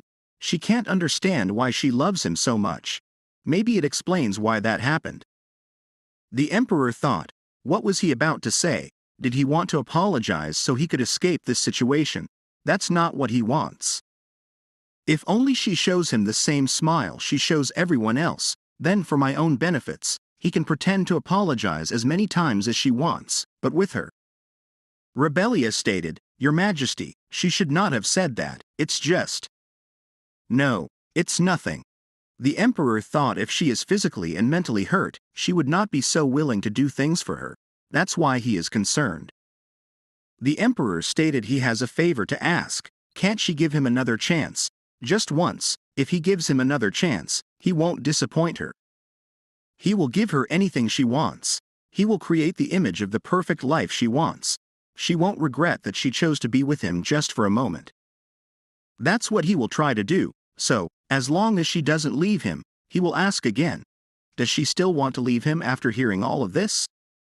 Rebellia replied, yes, she doesn't care about it, she just wants to get away from him. She wants to make this clear, the life that she wants, the happiness that she seeks, she can't ever get that if she is with him. It's not power or money that she needs, she honestly just wants a happy life, so, no matter what kind of offer he makes, she won't change her mind. Rebellia thought, the Emperor is even if he lies, he is not someone who won't keep his promises. If she chooses to be by his side, she will have everything, great wealth, great power, all the things she doesn't want. No matter how much money and power he has, if he is not someone who truly cares for her and values her. The Emperor stated, does she know what it means to swear to Mestapo? Rebellia replied, yes, she knows. If he breaks his oath, he will die in a sea of fire. The Emperor stated, great, then from now on, she will understand the importance of what he is going to say. He swears to Mestapo right here, he will not let her go, no matter what happens in the future. Rebellia shouted, what is that? How can he do this? The Emperor continued, from this moment on, there are only two ways for her to get rid of. Either she dies, or he dies. If he gives up on her while he is alive, it's okay for him to burn in the sea of fire in the world of immortality after death. Rebellia stated, he recklessly made such an oath to her without saying a word, cancel it right away. The Emperor replied, it's no use, it is called an oath since it cannot be reversed. Just get used to being by her side. If she doesn't leave, she can do anything she wants. Rebellia thought she is doomed. Why did he swear to Mestapo?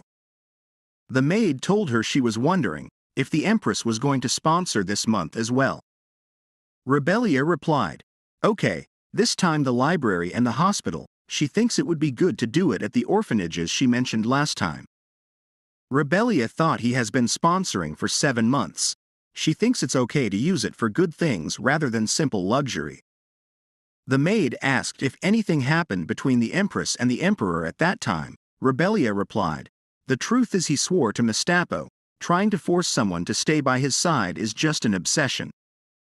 Rebellia thought it's time to change the plan. There is only one way to stand out, without thorough preparation. She would not be able to break through the palace security. An outsider who doesn't blink at the Emperor's wealth and power. Suddenly, a maid came and stated they have a guest that came suddenly. Rebellia asked about an unscheduled guest. The maid replied that the person is Duke Norman Schwarzkopf.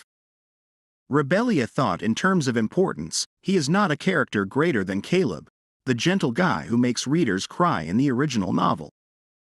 Rebellia stated it's okay, just call him in. Let's see what he comes to talk about. After some time, Rebellia stated it's an honor to meet him. Duke replied that he is also honored to meet the Queen. Rebellia stated, why did the royal concubine's close relatives come here to find her? Duke replied, indeed, does the Queen also think that he is a close consort of the royal concubine? Rebellia asked, is it not? Duke replied he will not deny it, but his visit to the Queen this time has nothing to do with the royal concubine. He didn't come here to spy on the Queen. Rebellia asked, so what for? Other than that, she really doesn't know why he is here. Duke asked if she remembered the St. Joshua orphanage. Rebellia replied that she remembers, she donated to that place, but what does that have to do with the Duke? Duke asked why she is donating such a large amount of money to that place.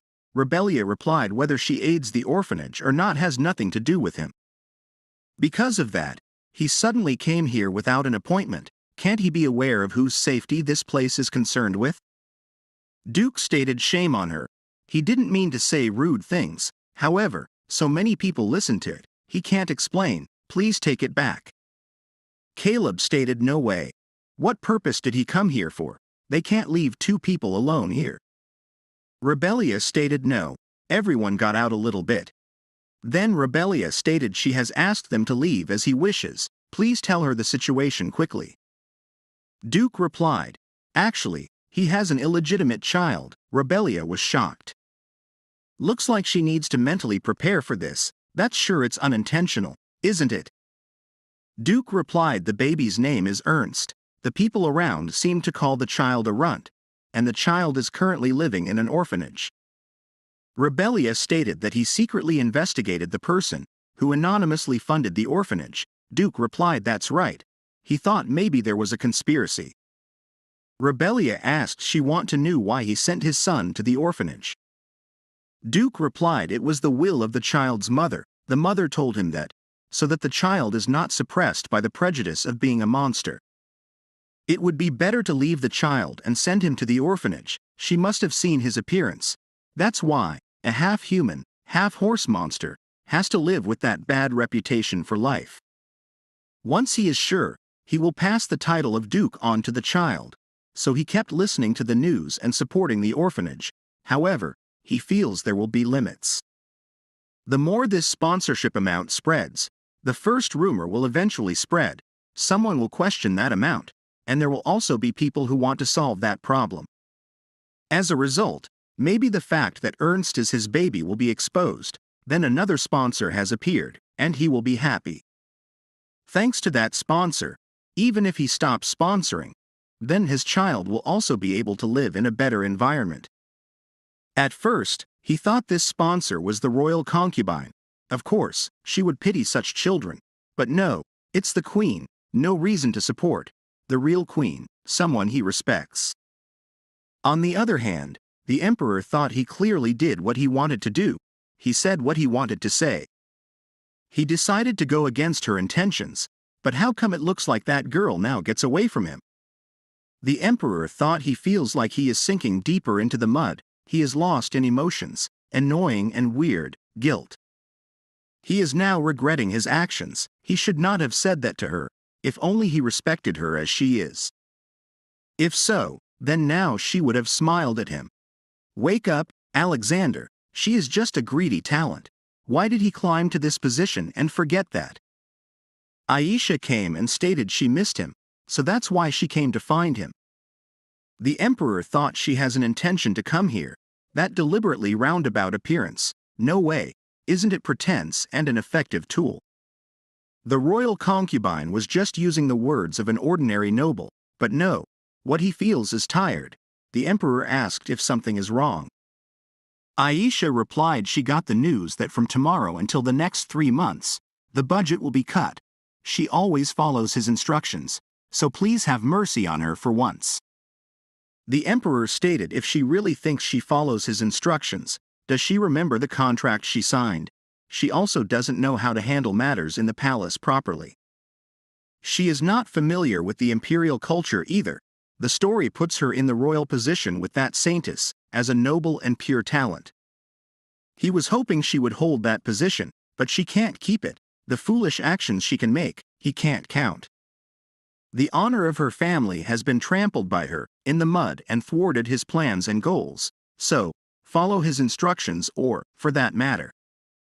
Aisha replied she is an evil person unable to follow his instructions. He can't just throw her out of the palace. According to the law, the royal couple cannot divorce, so she is a holy woman. She has to follow that rule. Then before the empire's diplomatic relations were changed, she and the emperor cannot divorce. Your Majesty, she needs him. He knows that too. She will never abandon him. She will always be by his side and give him what he wants. She will forever be different from her. The emperor laughed and stated she is braver than when they first met. She doesn't feel sorry for her life anymore.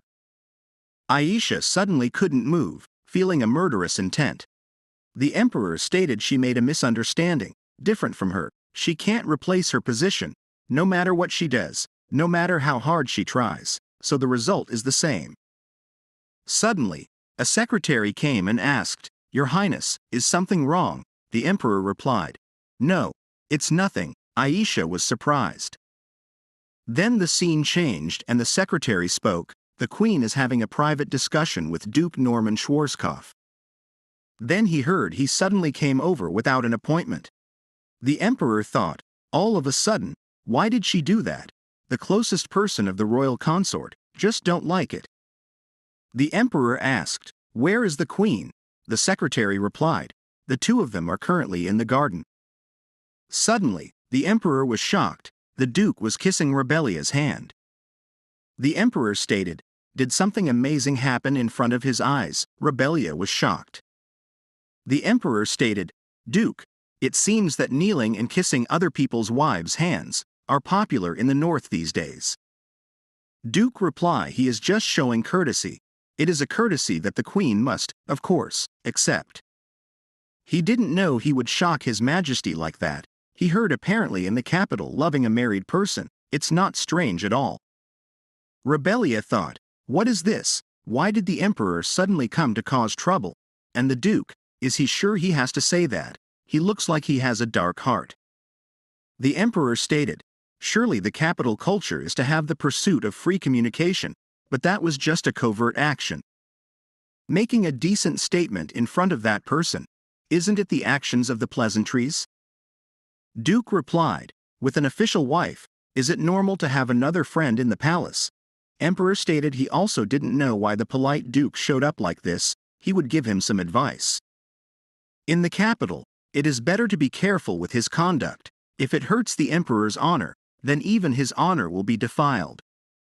Rebellia thought, maybe he is talking about Aisha. Why is he, who is close to the imperial consort, suddenly approaching her?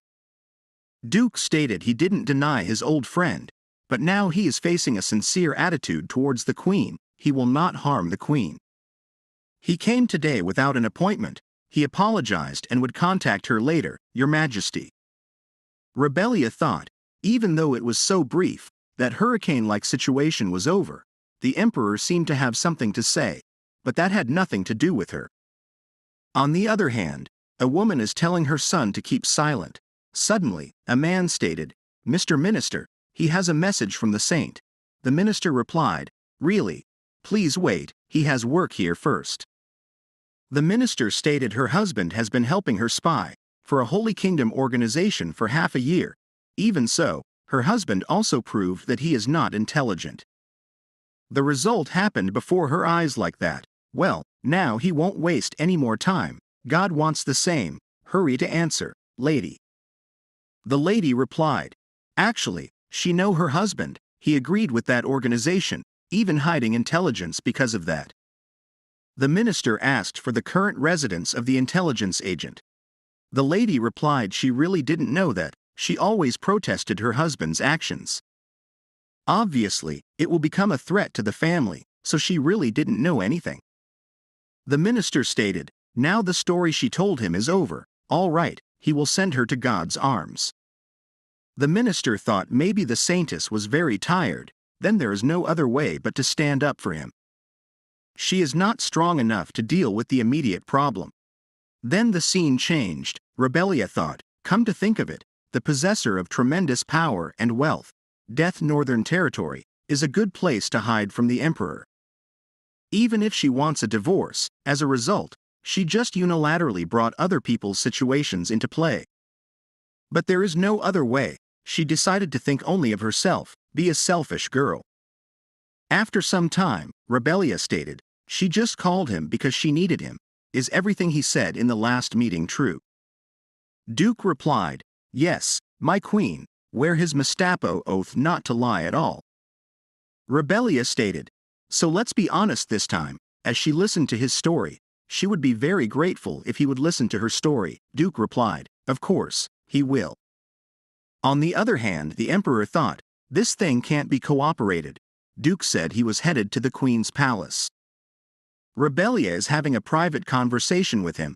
They will let me servants out. She doesn't even like to run into him by chance. One thing has become clear, she does not care about him at all. At the Empress palace, Rebellia stated, her story here is over. She really wants to divorce the emperor. In this boring palace, she is looking for a way to leave, so she wonders, do you know any way? Duke replied, if so, queen, what about escaping abroad? Rebellia asked if he listened carefully to her story. Duke stated she told her story. He listened carefully, if she needs his help, no matter how synergistically. Rebellia replied, saying these words is just to take advantage of him. there is no benefit to him at all. Duke replied, please take advantage of it. He just needs to be the queen's tool. He's satisfied then. He is certain will become her most useful tool. After some time, the rumors about Rebellia and Duke were growing rapidly. Maids were mumbling that both of them had affair here. Caleb thought he had enough to worry about with the emperor. It looks like he had someone else to be concerned about. At the palace, the maids stated not to listen to any of the rumors going around these days. Rebellia replied she is fine. She is not paying attention to them. Rebellia thought she is actually worried to death about it. People were saying that she was having an affair with the Duke. It looks like the people here love rumors. Duke said that he was going to look into how to go to the duchy. He also told her not to feel burdened about this. She is not brazen enough to have someone who says they want to help her, for nothing in return, and stares at her with those eyes and not feel any sort of burden. Rebellia stated, did all of her things arrive from Aisha Palace? The maid replied, yes, keep all of the things that she is not using in the spare room for now. When Rebellia entered the Empress Palace, she was shocked and asked, what is he doing here? Emperor replied, it seemed like there was a commotion in the Empress Palace. Duke seems to come here fine. Rebellia thought it seems like he is coming to see her often these days. Then she stated, he is very courteous as well. Emperor stated that, as she must know, he is Aisha, right-hand man. He is not someone she should keep near her just because it's nice to chat with him. Rebellia replied it looks like Emperor is worried that she will become a lover, and that she will taint the imperial family's reputation. But he doesn't have to worry about that. She is not interested in love anymore. Emperor stated, Rebellia, Rebellia did not listen and told the maid, let's start organizing. Put everything from here to over there in the emerald room. Suddenly, a box came toward her. Rebellia was shocked. The next thing Rebellia heard was the voice saying, Your Majesty, is she all right? Rebellia was trembling. The emperor picked her up and stated they would find out after a checkup. Rebellia said, put her down, and emperor replied that he couldn't be sure yet. The doctor stated, thank goodness, Her Majesty doesn't seem to have any injuries. He thinks she was just surprised. Rebellia stated she told him that she was fine, and it was nothing to make a fuss over. The emperor replied he was glad he brought her over here, and she was lucky she didn't get hurt. But what if she were hurt? Then she must have it treated as soon as possible. After some time, Rebellia spoke, saying she was fine this time, so there was no need to worry for her. The emperor stated it didn't matter what she thought, he couldn't help but worry about her, even if it's a 1 in a million chance. Just imagining her getting hurt is unbearable. Rebellia thought she knew the emotions he was exuding from his eyes right now. He wasn't pretending to be gracious, he was desperate. Those were the eyes of someone who had lost someone and did not want to lose anyone ever again. Alexander's background was only mentioned briefly in the original novel. He was the son of the 17th consort, who had no power or influence. He was a prince in name only. His mother always told him to hide himself and not stand out, and it was a wise decision. The old emperor had become obsessed with religion and failed to look overheads the empire. The late consort did her best to protect herself and her son, but despite her efforts, she eventually died quite early. Princes and princesses pointed their swords at each other, and eventually, only a few candidates were left to succeed the crown. Alexander stepped out from the shadows. He had gathered his troops little by little after his mother's death, and suddenly attacked the imperial palace at the right time. Rebellia thought she felt sorry for him, but she had never thought of them to be in such a similar position. No, it's nothing to do with that. At the Aisha Palace, maids were mumbling that it seemed like he was in deep shock from what happened last time, but they hoped she regained her energy soon. Aisha thought, because they deceived her, everyone is on that woman's side. Suddenly, Aisha heard a voice calling her a saintess. Do she hear him? Aisha replied, yes, Father, she is right here. Father stated she didn't respond to all his attempts to contact her, so he thought the divine stone he gave her was broken. Aisha replied she was simply doing well. The emperor and other people were taking good care of her. she became the emperor once she got rid of that woman. Father said, "It's a sin to lie, he is sure she know this." Aisha apologized, stating she did her best, but father said she didn't have to make excuses. He's on his way to the empire right now, and plans on staying at the imperial palace as an honored guest from the holy nation. He will help her to the best of his ability, and they must push that foolish woman off the throne, crowning the right person as empress. This is God's will. Aisha replied she would trust everything he said and would do whatever he told her to. Father stated he hoped that's not a lie, and asked her to prove it by making one more contract with him. People were mumbling that Her Highness was secretly helping the poor, which is why an imperial poverty relief fund would be created. The Empress is very kind. She spends so much money on commoners. Honestly, it's very admirable. At the imperial palace, the emperor stated it seemed like everything was going well. A noble replied, "Yes. Do he think it will be all right? Her Majesty may be against her name being used." The emperor stated, "No, that's not likely. Rebellia is gracious to the weak. Even if the fund being named after her bothers her, she won't be against the establishment of a fund for commoners."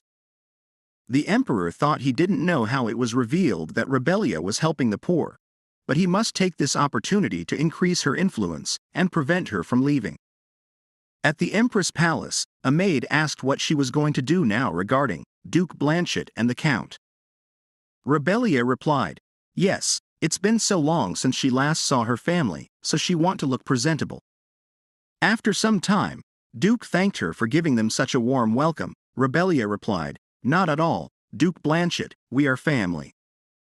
Rebellia thought they didn't come to see her for 3 years, and now they suddenly came. Rebellia stated, "What is it that they want to say?" Duke replied they are going through a difficult time in House Blanchett. They must sell the castle to repair their debt. They did everything they could, but there is nothing they can do now, so they need help just once. Rebellia said, "So that's what they wanted in the end, they want her to give them money."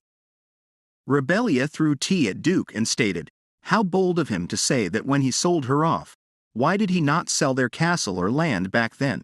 That would have been better than selling their daughter.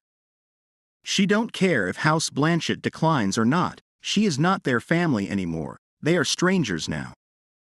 Rebellia thought she tried so hard to forget about them, and she thought she had forgotten all about them. But why are memories of them surging up now? Why does it hurt so much? This is nothing. So don't cry, she must endure this. Once she gets to the Empress Palace, then she can cry as she would like. The Emperor is watching her through the window. The Emperor thought her eyes. Like this video. Hit the like button and subscribe for more videos.